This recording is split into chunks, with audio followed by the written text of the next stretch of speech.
ಸಾವಿರಾರು ಜನರಿಗೆ ಉದ್ಯೋಗ ನೀಡಿ ಅನ್ನದಾತರಾಗಿರ್ತಕ್ಕಂತಹ ನೂರಾರು ಉದ್ಯಮಿಗಳಿಗೆ ಅವರನ್ನು ಪ್ರೋತ್ಸಾಹಿಸಿ ಗೌರವಿಸುವ ಉದ್ದೇಶದಿಂದ ರತನ್ ಟಾಟಾ, ದಿವಂಗತ ರತನ್ ಟಾಟಾ ಅವರ ಸ್ಮರಣಾರ್ಥ ರಾಜ್ ನ್ಯೂಸ್ ನೀಡುವ ಕರ್ನಾಟಕ ಪ್ರೈಡ್ ಬಿಸ್ನೆಸ್ ಅವಾರ್ಡ್ ಪ್ರಶಸ್ತಿಗೆ ಭಾಜನರಾಗಿರ್ತಕ್ಕಂತಹ ಉದ್ಯಮಿ, ರಿಯಲ್ ಎಸ್ಟೇಟ್ನಲ್ಲಿ ಅತ್ಯುನ್ನತ ಹೆಸರನ್ನು ಗಳಿಸಿರ್ತಕ್ಕಂತಹ SP ದಯಾನಂದ್ ಅವರನ್ನು ನಾವು ಗೌರವಿಸಿದ್ದೇವೆ.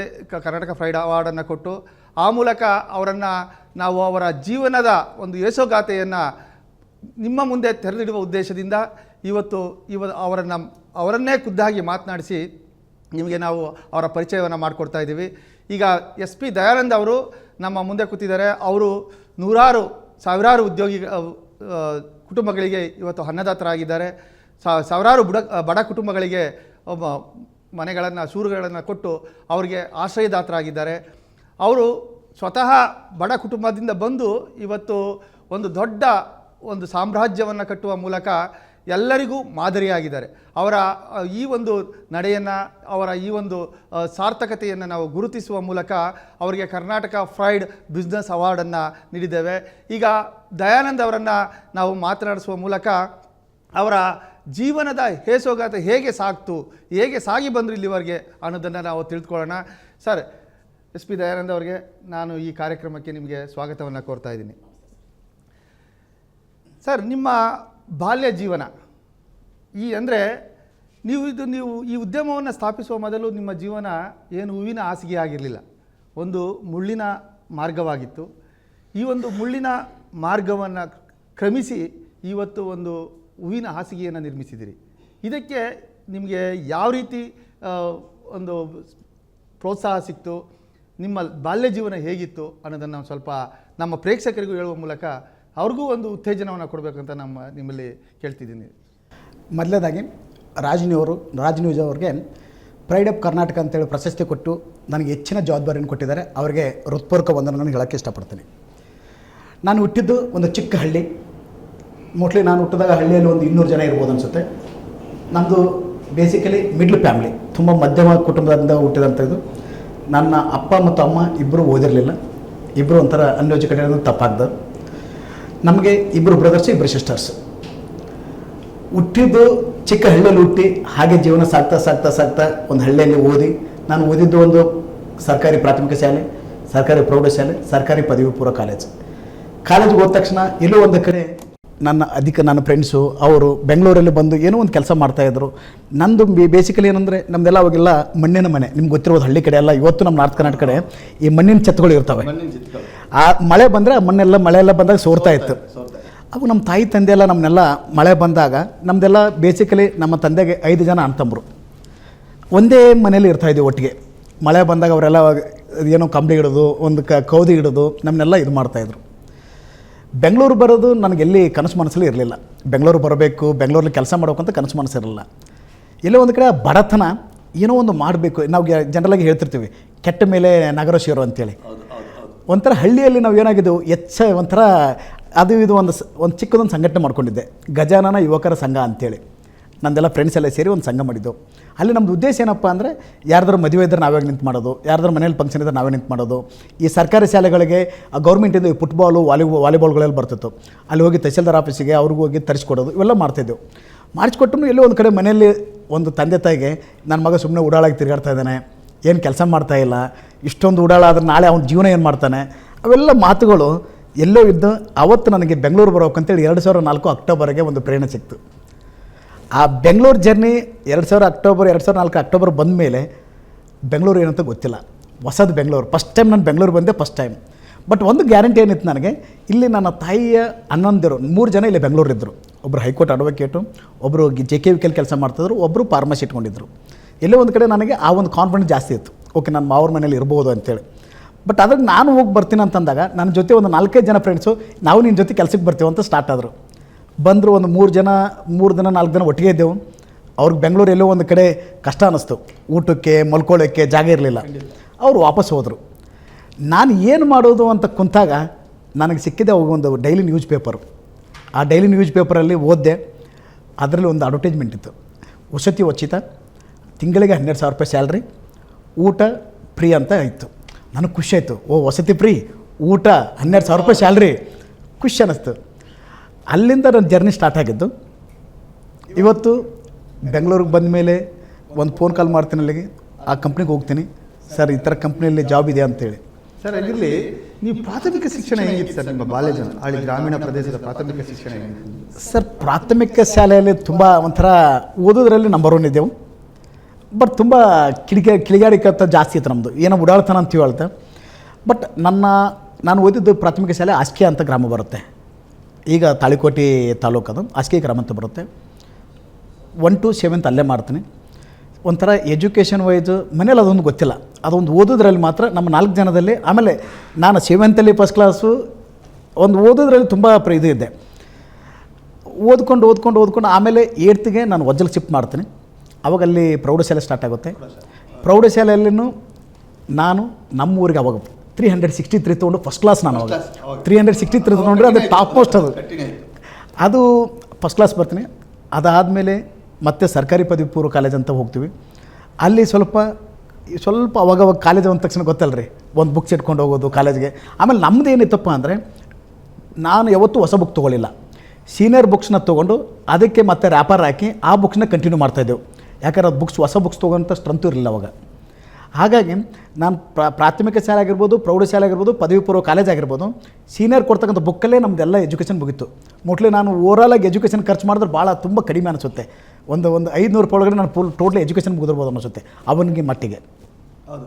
ಈಗ ನೀವು ಒಂದು ಇದರಲ್ಲಿ ನಿಮ್ಮ ಅಂಗವೈಕಲ್ಯ ಅಂದರೆ ಎಲ್ಲರಿಗೂ ಅದನ್ನು ಸಾಧನೆ ಮಾಡೋಕ್ಕಾಗೋದಿಲ್ಲ. ಕೆಲವ್ರಿಗೆ ಏನಾಗುತ್ತೆ, ಅಂಗವೈಕಲ್ಯ ಅಂದ ತಕ್ಷಣ ಅಯ್ಯೋ ನಂದೆಲ್ಲ ಜೀವನನೇ ಮುಗಿದೋಯ್ತು ಅನ್ನೋ ಹೇಳಿ ಎಲ್ಲೋ ಒಂದು 4 ಗೋಡೆಗಳ ಮಧ್ಯೆ ಕೂತ್ಕೊಂಡು ಜೀವನನೇ ಅಂತ್ಯ ಮಾಡ್ಕೊಳ್ತಾರೆ. ಆದರೆ ನಿಮ್ಮ ಈ ಅಂಗವೈಕಲ್ಯವನ್ನು ಮೆಟ್ಟಿ ನಿಂತು ನೀವು ಬೆಂಗಳೂರಿಗೆ ಬರಬೇಕು ಅಂತ ಅನ್ನಿಸಿದ್ದು ಹೇಗೆ ನಿಮಗೆ? ಸರ್ ಬಡತನ, ಅದನ್ನ ಮತ್ತೆ ಹೇಳೋದು ಬಡತನ. ನಾನು ಏನೋ ಒಂದು ಮಾಡಬೇಕು, ಏನೋ ಒಂದು ಅಚೀವ್ ಮಾಡ್ಬೇಕಂತ ನನಗೊಂದು ಚಾಲೆಂಜ್ ಇತ್ತು. ಅದು ಮುಂಚೆ ಚಾಲೆಂಜ್ ಇತ್ತು ನನಗೆ. ಅಂಗವಿಕಲ ಅಂದ ತಕ್ಷಣ ಒಂದು ನೆನಪಾಗುತ್ತೆ. ನಾನು PUC ಫಸ್ಟ್ ಇಯರ್ ಓದಬೇಕಾದ್ರೆ ಈ ಸರ್ಕಾರದಿಂದ ವೀಲ್ ಚೇರ್ಗಳು ಕೊಡ್ತಾಯಿದ್ರು. ಅವಾಗ ನಮ್ಮ ಡಿಸ್ಟ್ರಿಕ್ಟ್ ಗುಲ್ಬರ್ಗ ಇತ್ತು. ನನಗೂ ವೀಲ್ ಚೇರ್ ಕೊಡ್ಬೋದು ಅಂತೇಳಿ ನಾನು ಗುಲ್ಬರ್ಗ ಹೋಗಿ ಒಂದು ಅಪ್ಲಿಕೇಶನ್ ಹಾಕ್ತೀನಿ, ವೀಲ್ ಚೇರ್ ಹಾಕ್ತೀನಿ. ಅವರು ಅಲ್ಲಿರ್ತಕ್ಕಂಥ ಆಫೀಸರ್ಸ್ ನೋಡ್ತಾರೆ, ತುಂಬ ಜನಕ್ಕೆ ವೀಲ್ ಚೇರ್ ಫ್ರೀಯಾಗಿ ಕೊಡ್ತಾ ಇರ್ತಾರೆ ಗೌರ್ಮೆಂಟಿಂದ. ನನಗೆ ಅಪ್ಲಿಕೇಶನ್ ಬರುತ್ತೆ, ನಾನು ಹೋಗ್ತೀನಿ, ನಾನು ನೋಡ್ತಾರೆ, ಇಲ್ಲ ನಿಮ್ಮ ನಡೆಯಕ್ಕೆ ಬರುತ್ತೆ, ವೀಲ್ ಚೇರ್ ಕೊಡಲ್ಲ ಅಂತ ಹೇಳ್ತಾರೆ. ನಾನು ಹೇಳಿದೆ ಅಲ್ರಿ ಅವ್ರಿಗೆ ಕೊಡ್ತಾರೆ, ನನಗೆ ಕೊಡ್ತಾರೆ. ನನಗೆ ಅವ್ರಿಗೆ ಆರ್ಗ್ಯುಮೆಂಟ್ ಆಗುತ್ತೆ, ಇಲ್ಲಪ್ಪ ನಮ್ದು ಚೇರ್ ಕೊಡಬೇಕಾದ್ರೆ ಅವ್ನು ಫಿಸಿಕಲಾಗಿ 2 ಕಾಲಿಂದ ನಡೆಯಕ್ಕೆ ಬರಬಾರ್ದು, ಅಂಥವ್ರಿಗೆ ಕೊಡ್ತೀವಿ, ನೀವು ಅಟ್ಲೀಸ್ಟ್ ನಡ್ಕೊಂಡು ಹೋಗ್ತಿದ್ದೆ, ನೀನು ಕೊಡೋಕ್ಕೆ ಬರಲ್ಲ ಅಂತೇಳಿ. ಬಟ್ ನನಗೆಲ್ಲಿ ಒಂದು ಕಡೆದು ಅಂಗವಿಕಲತೆ ನನಗಿದೆ ಅಂತ ನನಗೆ ಯಾವತ್ತೂ ಕೊರತಾಗಲಿಲ್ಲ. ಅದಿದ್ದು ನನಗೆ ಇವತ್ತು ಪ್ಲಸ್ ಆಗಿದೆ. ಎಷ್ಟೋ ಜನ ಹೇಳ್ತಾರಲ್ಲ, ಬಲಗಲ್ಲಿದ್ರೆ ಅದು ಒಂಥರ ಏನೋ ಅದೃಷ್ಟ ಅಂತಾರೆ. ಹಾಗೆ ನನಗೆ ಎಲ್ಲೋ ಒಂದು ಕಡೆ ನಾನು ಇವತ್ತುವರೆಗೂ ಆ ಫಿಸಿಕಲ್ ಹ್ಯಾಂಡಿಕ್ಯಾಪ್ಟ್ ಇದ್ದೀನಿ, ನನಗೆ ಮಾಡೋಕ್ಕಾಗ್ತಾಯಿಲ್ಲ. ಇವತ್ತು ನಮ್ಮ ಅಪಾರ್ಟ್ಮೆಂಟಲ್ಲಿ 15-20 ಫ್ಲೋರ್ ನಾನೇ ಹತ್ಕೊಂಡು ಹೋಗ್ತೀನಿ. ಹಾಗಾಗಿ ಎಲ್ಲೋ ಒಂದು ಕಡೆ ನನಗದು ಇರೋದ್ರಿಂದ ನನಗೆ ಎಲ್ಲೋ ಒಂದು ಕಡೆ ಅದು ಪ್ಲಸ್ ಅಂತ ಅನಿಸುತ್ತೆ. ನನಗೆ ಯಾವತ್ತೂ ಆ ಫಿಸಿಕಲ್ ಹ್ಯಾಂಡಿಕ್ಯಾಪ್ಟ್ ಇದ್ದೀನಿ, ನನ್ನಿಂದ ಏನೂ ಆಗಲ್ಲ ಅಂತ ಯಾವತ್ತೂ ಅಂದ್ಕೊಂಡಿಲ್ಲ. ಅದರಿಂದ ನಾನು ಇನ್ನೂ ಜಾಸ್ತಿ ಕೆಲಸ ಮಾಡ್ಕೊಂಡು ಹೋಗಿದ್ದೀನಿ, ಒಂಥರ ಚಾಲೆಂಜಿಂಗ್ ತೊಗೊಂಡಿದ್ದೀನಿ. ಖಂಡಿತ ದಯಾನಂದ್ ಅವರೇ, ಈಗ ನಿಮ್ಮ ಆತ್ಮಸ್ಥೈರ್ಯಕ್ಕೆ ನಾವು ಹ್ಯಾಟ್ಸ್ ಆಫ್ ಹೇಳಲೇಬೇಕು. ಯಾಕಂದರೆ ಎಷ್ಟೋ ಜನ ಸ್ವಲ್ಪ ಊನಾಗಿದ್ರು ಸಹ ಅಯ್ಯೋ ನನಗೆ ಅಂಗವೈಕಲ್ಯ, ನನಗೇನಾರು ಸಹಾಯ ಮಾಡಿ, ನನಗೇನಾರು ಹೆಲ್ಪ್ ಮಾಡಿ ಅಂತ ಹೇಳಿ ಎಲ್ಲ ಕ್ಯೂ ನಿಂತ್ಕೊಂಡು ಸಹಾಯ ಪಡಿತಕ್ಕಂಥದ್ದು, ಬೇರೆ ಬೇರೆ ರೀತಿ ಕೆಲಸಗಳು ಮಾಡೋದಂಥದ್ದನ್ನು ನಾವು ನೋಡಿದ್ದೇವೆ. ಆದರೆ ನೀವು ಅಂಗವೈಕಲ್ಯವನ್ನೇ ಒಂದು ಅದೃಷ್ಟವನ್ನಾಗಿ ಪರಿವರ್ತನೆ ಮಾಡಿಕೊಂಡು ಒಂದು ಸಾಮ್ರಾಜ್ಯವನ್ನು ಕಟ್ಟಿದ್ದೀರಿ. ನೀವು ಬೆಂಗಳೂರಿಗೆ ಬರೋಕ್ಕೆ ಹೇಗೆ ಉತ್ತೇಜನ ಸಿಕ್ತು, ಹೇಗೆ ಇದಾಯಿತು ನಿಮಗೆ?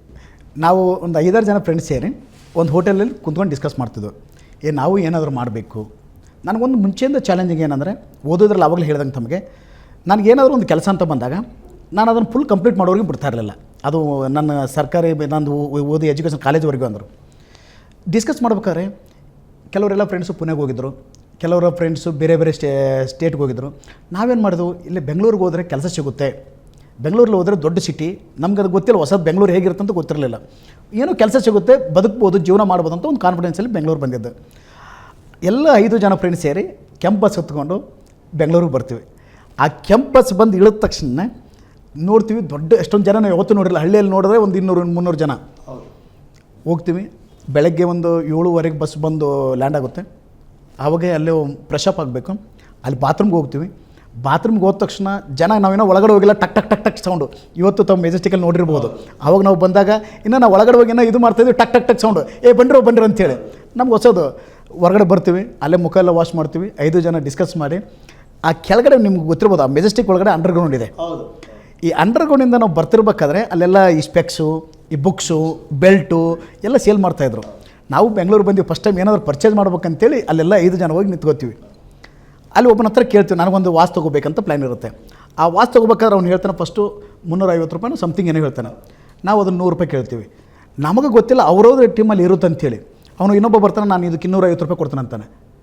ಅವನು ಸೇಲ್ ಮಾಡೋನು, ನೋಡಿ ಸರ್ ಅವ್ರು 250 ರೂಪಾಯಿ ಕೊಡ್ತಾರೆ, ಬಟ್ ಫಸ್ಟ್ ಕ್ಲೈಂಟ್ ನೀವು ಕೇಳಿದಾರೆ, ನಿಮ್ಗೆ ನಾವು ಕೊಡಬೇಕು ಅಂತ ಹೇಳ್ತಾರೆ. ನಮ್ಗೆ ಅದು ಅರ್ಥ ಆಗಲ್ಲ, ಅದು ಏನು ಮಾಡ್ತಾರೆ ಏನಂತ ಗೊತ್ತೇ ಇಲ್ಲ. ಡಿಸ್ಕಷನ್ ಆಗುತ್ತೆ, 10 ನಿಮಿಷ ಆಗುತ್ತೆ, 15 ನಿಮಿಷ, ಸರ್ ನೀವು ನಿಮ್ಗೆ ಕೊಡಲ್ರಿ ಪಾಪ ಅವ್ರು ಕೇಳಿದಾರಂತ ಅವ್ರವ್ರನ್ನ ಇಂಟರ್ನಲ್ ಇದು ಮಾಡ್ತಾರೆ. ಯಾಕೆ ಇದು ಮಾಡ್ತಾರೆ ನಮ್ಗೆ ಅಷ್ಟು ಗೊತ್ತಾಗ್ತಾ ಇಲ್ಲ.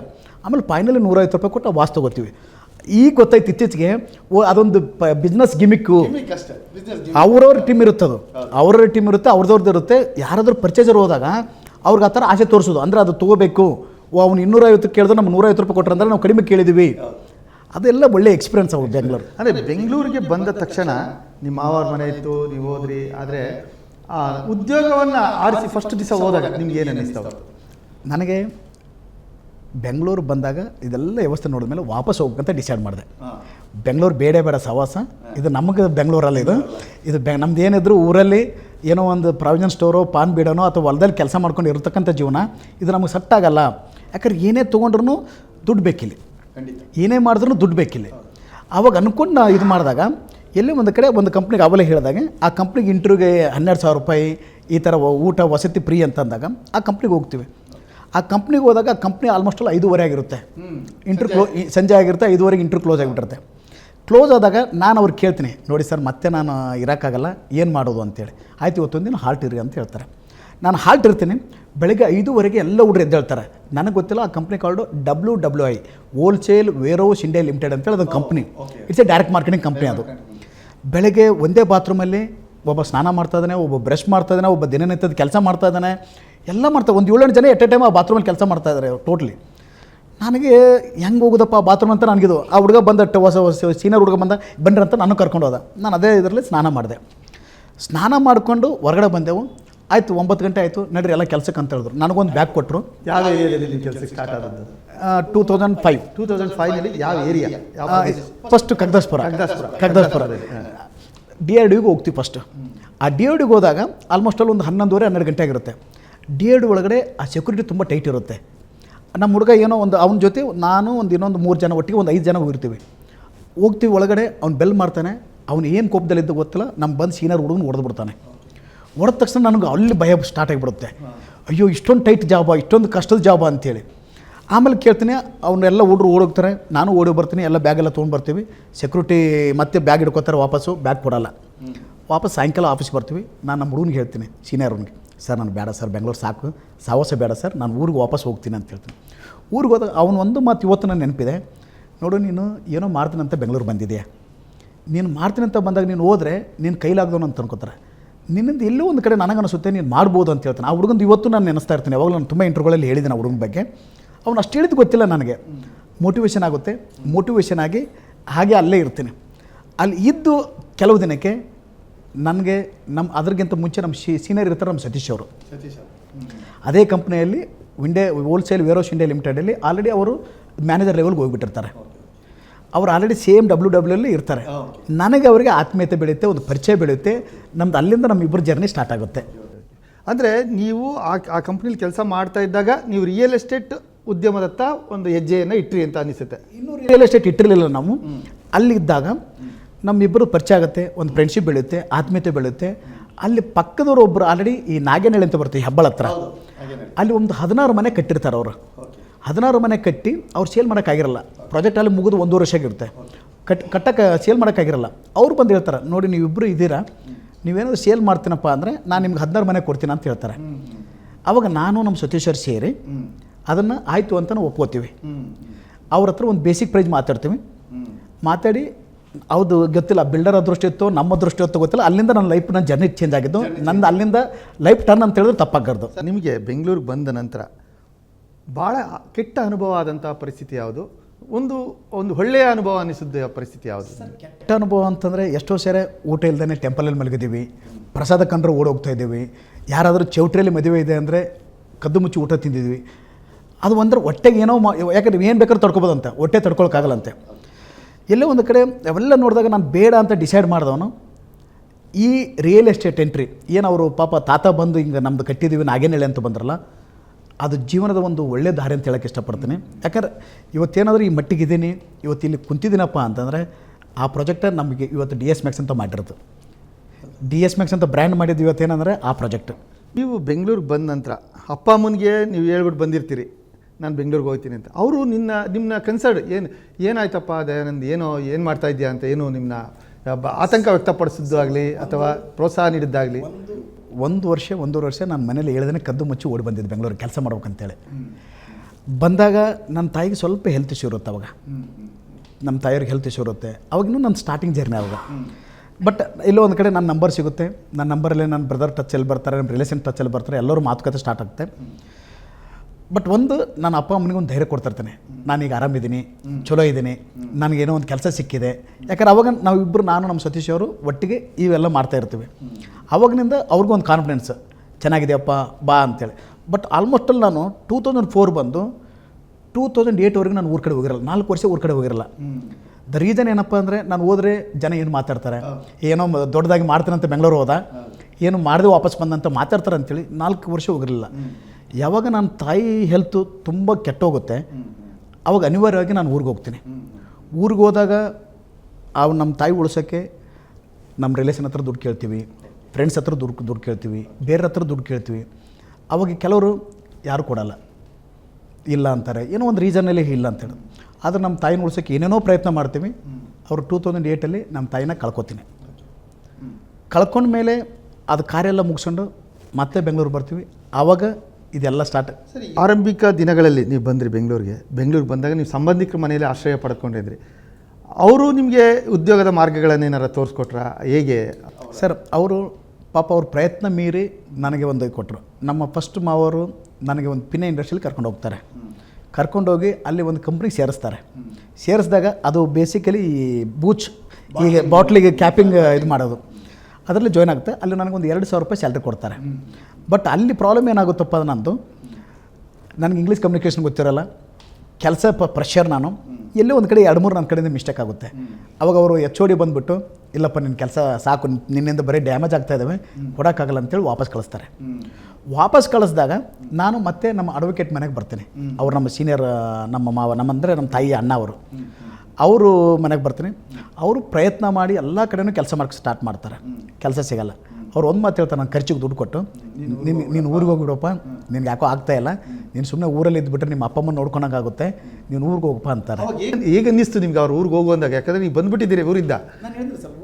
ನಾನು ಅವಾಗಿನಿಂದ ಅಂದ್ಕೊಂಡಿದ್ದೇನಪ್ಪ ಅಂದರೆ, ಊರಿಗೆ ಹೋದರೆ ಎಲ್ಲೋ ಏನೋ ಮಾತಾಡ್ತಾರೆ, ಜನ ನನ್ನ ಬಗ್ಗೆ ಏನೋ ತಪ್ಪು ತಿಳ್ಕೊತಾರೆ, ನಾನು ಏನೋ ಮಾಡ್ತೀನಂತ ನನ್ನ ಫ್ರೆಂಡ್ಸ್ ಹತ್ರ ಬಂದಿದ್ದೀನಿ. ಅವಾಗ ಇನ್ನೊಂದು ಏನಾಯ್ತದೆ, ನನ್ನ ಜೊತೆ ಬಂದಂಥ 4 ಜನ ಫ್ರೆಂಡ್ಸು ವಾಪಸ್ ಹೋಗಿಬಿಟ್ರು. ಕಷ್ಟದ ಜೀವನ, ಇಲ್ಲಿ ಮಾಡೋಕ್ಕಾಗಲ್ಲ, ಊಟ ಸಿಗ್ತಾ ಇಲ್ಲ ಅಂತೇಳಿ ವಾಪಸ್ ಹೋದರು. ಈಗ ನಾನು ಅವ್ರ ಜೊತೆ ವಾಪಸ್ ಹೋದರೆ ನಾನು ಅದರಲ್ಲೇ ಒಬ್ಬ ಆಗ್ತೀನಿ ಅಂತೇಳಿ ನಾನು ಹೋಗಲಿಲ್ಲ. ಅದೇನು ಗೊತ್ತಿಲ್ಲ, ಒಂದು ಸ್ವಲ್ಪ ನನಗೆ ಅದು ಬೆಂಗಳೂರು ತಡೀತು. ನನಗೆ ಅದು ಆ ಬೆಂಗಳೂರು ತಡೆದದ್ದು ಇವತ್ತು ಈ ಜರ್ನಿ. ಅವತ್ತು ನಿಮ್ಮ ಸಂಬಂಧಿಕರ ಮನೆಯಿಂದ ಹೊರಗಡೆ ಬಂದ್ರಾ ಅಥವಾ ಅವರು ಊರಿಗೆ ಹೋಗುವಂದಾಗ ಏನು ಮಾಡಿದ್ರಿ? ಅವಾಗ ನಾನು ಆವಾಗಲೇ ಹೇಳಿದಾಗ ಆ ನ್ಯೂಸ್ ಪೇಪರ್ ನೋಡಿದಾಗ, ಅವ್ರು ಹೊರಗಡೆಯಿಂದ ಬಂದು ನ್ಯೂಸ್ ಪೇಪರ್ ನೋಡಿದ್ರಿ ಸುಮ್ಮನೆ? ಎಲ್ಲಿ ಬಸ್ ಸ್ಟ್ಯಾಂಡಲ್ಲಿ ಕುಂತಾಗ ಊರಿಗೆ ಹೋಗ್ಬೇಕಂತ ಡಿಸೈಡ್ ಮಾಡಿದವನು, ಆ ನ್ಯೂಸ್ ಪೇಪರ್ ನೋಡಿದಾಗ, ಈ ಥರ ಸ್ಯಾಲ್ರಿ, ಈ ಥರ ವಸತಿ, ಊಟ ಉಚಿತ ಅಂದಾಗ, ಅದು ಆ ನ್ಯೂಸ್ ಪೇಪರ್ ನನ್ನ ಜೀವನಕ್ಕೆ ಒಂದು ಟರ್ನಿಂಗ್ ಪಾಯಿಂಟ್. ಅಂದರೆ ಒಂದು ನ್ಯೂಸ್ ಪೇಪರ್ ನಿಮಗೆ ಅವತ್ತು ಹೇಳಿದ್ರು, ಇಲ್ಲ ನೀನು ಈ ಕೆಲಸಕ್ಕೆ ಸೇರಿಸಿ ಅಂತ ದೇವರೇ ಒಂದು ಮಾರ್ಗವನ್ನು ತೋರಿಸ್ದಂಗೆ ಆಯಿತು. ಒಬ್ಬ ಹುಡುಗ ಇರ್ತಾನೆ, ಯಾದಗಿರಿ ಜಿಲ್ಲೆ ಸುರಪುರ ತಾಲೂಕು ಹುಣಸಗಿ ಪಕ್ಕ ಒಂದು ಚಿಕ್ಕ ಗ್ರಾಮದಲ್ಲಿ. ಹುಟ್ಟ ಅಂಗವಿಕಲ, SLC PUC ಮಾಡ್ತಾನೆ. ಅಂಗವಿಕಲರು ಅನುಭವಿಸುವ ಎಲ್ಲಾ ಸಮಸ್ಯೆಗಳನ್ನು ಆತ ಅನುಭವಿಸ್ತಾನೆ. ಕೆಲಸ ಮಾಡ್ಬೇಕಾಗಿರುತ್ತೆ. ಮನೆಯವ್ರು ಹೇಳ್ತಾರೆ, ಕಿರಾಣಿ ಅಂಗಡಿ ಹಾಕೊಂಡಿರಪ್ಪ ಅಂತೇಳಿ. ಮಾವ ಅಡ್ವೊಕೇಟ್ ಇರ್ತಾನೆ, ಬೆಂಗಳೂರಿಗೆ ಬರ್ತಾನೆ. ಬೆಂಗಳೂರಿಗೆ ಬಂದು ಕೆಲಸ ಹುಡುಕ್ತಾನೆ. ಹ್ಯಾಂಡಿಕ್ಯಾಪು, ಇಂಗ್ಲಿಷ್ ಬರಲ್ಲ, ಕಪ್ಪದನ್ನು ನೋಡ್ಲಿಕ್ಕೆ ಯಾರು ಕೆಲಸ ಕೊಡಲ್ಲ. ಪೀಣ್ಯ ಇಂಡಸ್ಟ್ರಿ ಏರಿಯಾದಲ್ಲಿ ಬಾಟ್ಲಿಂಗ್ ಯೂನಿಟ್, ಬೂಚ್ ಹಾಕೋದಕ್ಕೆ 2,500 ರೂಪಾಯಿ ಸಂಬಳ ತಗೊಳ್ತಾರೆ. 2006ರಲ್ಲಿ ಅವ್ನು ತಗೊಳ್ತಾರೆ. 3 ತಿಂಗಳ ನಂತರ ಕಸ್ಟಮರ್ಸ್ ಜೊತೆ ನಿನ್ ರೆಸ್ಪಾನ್ಸ್ ಸರಿ ಇಲ್ಲ, ಬಾಡಿ ಲ್ಯಾಂಗ್ವೇಜ್ ಸರಿ ಇಲ್ಲ, ಇಂಗ್ಲಿಷ್ ನಿನ್ಗೆ ಬರಲ್ಲ, we have complaints against you ಅಂತ ಹೇಳಿ ತೆಗೆದು ಬಿಡ್ತಾರೆ. ಮಾವ ವಾಪಸ್ ಕರ್ಕೊಂಡ್ಬಂದು ಬಾಳ ಕಷ್ಟಪಟ್ಟು ಕೆಲಸ ಕೊಡಿಸಿದ್ ಮರಯ್ಯ, ಏನೋ ಸರಿ ಮಾತಾಡಂಗಿಲ್ಲ ಅಂತ, ವಾಪಸ್ ಹೋಗ್ಬಿಡು, ಕಿರಾಣಿ ಅಂಗಡಿ ಹಾಕೋ, ಎಷ್ಟಾಗುತ್ತೆ ಅಷ್ಟು ಕೊಡ್ತೀನಿ ಅಂತ ಹೇಳಿ 70 ರೂಪಾಯಿ ಕೊಟ್ಟು ಕಳಿಸ್ತಾರ. ಮೆಜೆಸ್ಟಿಕ್ ನ ಬಂದು ಕುತ್ಕೊಂಡು ಓದ್ತಾ ಇರ್ತಾನ ಪೇಪರ್. ಒಳೋ ಅಂತ ಕಣ್ಣಲ್ಲಿ ನೀರು. ಅಲ್ಲಿ ಒಂದೇನೋ ಒಂದು ಆಡ್ ತಗೊಂಡು ನೋಡ್ತಾನ, ಕೆಲಸ ಖಾಲಿ ಇದೆ, ವಸತಿ ಊಟ ಉಚಿತ ಅಂತ ಹೇಳಿ. ದೇವ್ರು ಬಂದಂಗಾಗತ್ತ ಅವಂಗ. ಪಟ್ನ ತಗೊಂಡು ಹೋಗ್ತಾನ, 9 ಗಂಟೆ ಆಗಿರ್ತ, ಇಂಟರ್ವ್ಯೂ ಕ್ಲೋಸ್ ಮಾಡಿರ್ತಾರ. ನಾಳೆ ಬಾತಮ್ಮ ಕೊಡಲ್ಲ ಅಂತಾರ, ಕೈಕಾಲು ಹಿಡ್ಕೊಳ್ತಾನ, ಸರ ನಾ ಭಾಳ ದೂರದಿಂದ ಬಂದಿನಿ, ನನಗೆ ಕೆಲಸ ಕೊಡ್ರಿ, ಇಲ್ಲಾಂದ್ರೆ ನಾನು ಯಾರಿಗೂ ಹೇಳಕ್ಕಾಗಲ್ಲ ಅಂತ ಹೇಳಿ. ಆಯ್ತು ನೋಡೋಣ, ನಾಳೆ ಜಾನ್ ಅಂತಿದ್ದಾನೆ, ಇವನ್ ಜೊತೆ ಸೇಲ್ಸ್ ಮಾರ್ಕೆಟಿಂಗ್ ಹೋಗು, ಡೈರೆಕ್ಟ್ ಸೇಲ್ಸ್ ಮ್ಯಾಕ್ಸಿಮಮ್ ಅನ್ನೋ ಒಂದು ಕಂಪನಿ ಅದು ಜೈ ಭಾರತ್ ನಗರದಲ್ಲಿ ಇರುತ್ತೆ. ಹೋಗ್ತಾನೆ, ಆ ಜಾನ್ ಇವನ್ ಕರ್ಕೊಂಡು ಹೋಗ್ತಾನೆ. DRDO ಸಂಸ್ಥೆ, ಪ್ರೊಹಿಬಿಟೆಡ್ ಏರಿಯಾ, ಪರ್ಮಿಷನ್ ಇಲ್ಲದೆ ಯಾರನ್ನು ಬಿಡಲ್ಲ. ಇವ್ರು ಪರ್ಮಿಷನ್ ಇಲ್ಲದೆ ಒಳಗಡೆ ನುಗ್ಗಿ ಬಿಡ್ತಾರೆ. CISF ಕಾನ್ಸ್ಟೇಬಲ್ ಕಿಸ್ನೆ ತುಮೆ ಅಂದರ್ದಿ ಅಂತ ಪಡಾರ್ ಅಂತ ಹೊಡೆದು ಬಿಡ್ತಾನೆ. ಎಲ್ಲ ಬಿಟ್ಟು ಲಗಪಟ ಓಟನ ವಾಪಸ್ ಬಂದು ಅಳ್ತಾ ಕೂಡ್ತಾನೆ, ಇದು ನನಗಾಗಲ್ಲ ಬೆಂಗಳೂರು, ಈ ಕೆಲಸ ಮಾಡ್ಲಿಕ್ಕಾಗಲ್ಲ, ಹೋಗ್ತೀನಿ ಅಂತಾನೆ. ಜಾನ್ ಅವ್ನಿಗೆ ಹೇಳ್ತಾನೆ, ಬೆಂಗಳೂರು ಮಾಯಾನಗರ, ಮಹಾನಗರ, ಪ್ರತಿಭೆಗೆ ಇಲ್ಲಿ ಬೆಲೆ ಇದೆ, ಕಷ್ಟಪಟ್ಟು ಕೆಲಸ ಮಾಡೋರು ಬಹಳ ವಿರಳ, ಇಲ್ಲಿ ನಾವಿರೋಣ, ಸರ್ವೈವ್ ಆಗೋಣ ಅಂತೇಳಿ. ಹೀಗೆ ಕೆಲಸ ಶುರು ಮಾಡ್ತಾನೆ. Pen, pencil, notebook, MBA student ಅಂತ ಹೇಳಿ, ಇದನ್ನ ಮಾರಿದ್ರೆ ನಮಗೆ ಮಾರ್ಕ್ಸ್ ಬರುತ್ತೆ ಅಂತ ಸುಳ್ಳು ಹೇಳಿ ಮಾರ್ಕೆಟಿಂಗ್ ಸ್ಟಾರ್ಟ್ ಮಾಡ್ತಿರ್ತಾನೆ. ಒಂದು ದಿವಸ ಎಲ್ಲೋ ಕಲ್ಯಾಣ ಮಂಟಪದಲ್ಲಿ ಮಲಗೋದು, ಎಲ್ಲೋ ಊಟ ಮಾಡೋದು, ಆಪಲ್ ಕೇಕ್ ಎಲ್ಲ ಉಳಿದಿದ್ದು ಬೇಕರಾಗಿ ಮಾಡ್ತಾರಲ್ಲ, it was his favourite food. 1 ರೂಪಾಯಿ ಕೊಡೋದು, ಆಪಲ್ ಕೇಕ್ ತಿನ್ನೋದು, ದಿನ ಕಳೆಯೋದು, ಬಟ್ ತುಂಬಾ ನೀರು ಕುಡೋದು. 6 ತಿಂಗಳು ಹೀಗೆ ಕೆಲಸ ಮಾಡ್ತಾನೆ. ಒಬ್ಬ ಒಳ್ಳೆ ಸ್ನೇಹಿತ ಸಿಗ್ತಾನೆ, ಸತೀಶ್ ಅಂತ. ವಿಶಾಖಪಟ್ಟಣದಿಂದ ಇದೇ ರೀತಿ ಕನಸು ಹೊತ್ತು ಬಂದಿರ್ತಾನೆ. ಜೀವನ್ ಭೀಮಾ ನಗರಕ್ಕೆ ಆಫೀಸ್ ಶಿಫ್ಟ್ ಆಗುತ್ತೆ. ಅಲ್ಲಿದ್ದಾಗ ಪಕ್ಕದಲ್ಲಿ ಒಂದು 8 ಬಿಲ್ಡಿಂಗ್ ಅನ್ನ ಕಟ್ಟಿರ್ತಾರೆ, ಮಾರಾಟ ಆಗಿರಲ್ಲ. ಇವರನ್ನ ನೋಡಿರ್ತಕ್ಕಂಥ ಒಬ್ಬ ತಾತ, ನೀವಿಬ್ರು ತುಂಬಾ ಪ್ರತಿಭೆ ಇದೆ ನಿಮ್ಮಲ್ಲಿ, ಇದನ್ನ ಮಾರ್ರಿ, ಇಷ್ಟು ನನಗೆ ಕೊಡಿ, ಇಷ್ಟು ಇಟ್ಕೊಳ್ಳಿ ಅಂತ ಹೇಳ್ತಾರೆ.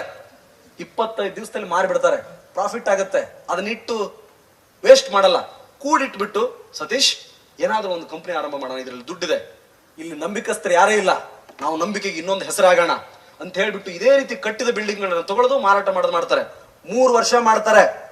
2009ರಲ್ಲಿ ತಮ್ಮದೇ ಆದ ಕಂಪನಿಯನ್ನು ಸ್ಥಾಪನೆ ಮಾಡ್ತಾರೆ. 2009ರಿಂದ 2020ರ ಮಧ್ಯದಲ್ಲಿ ಅವರಿಬ್ರು ಒಂದೇ ಕನಸು. ಮಧ್ಯಮ ವರ್ಗದವರು, ಉದ್ಯೋಗ ಕನಸುಗಳನ್ನು ಇಟ್ಕೊಂಡು ಬೆಂಗಳೂರಿಗೆ ಬಂದವರು ಎಷ್ಟು ಬಾಡಿಗೆ ಕೊಡ್ತಾರೋ ಅದೇ EMI ದರದಲ್ಲಿ ನಾವು ಮನೆ ಕೊಡಬೇಕು, ನಾವು ನಂಬಿಕೆಗೆ ಇನ್ನೊಂದು ಹೆಸರಾಗಿರ್ಬೇಕಂತ ಹೇಳಿ 16,000 ಮನೆಗಳನ್ನ ಸ್ವತಃ ಕಟ್ಟಿ ಡೆಲಿವರಿ ಮಾಡಿದ್ದಾರೆ.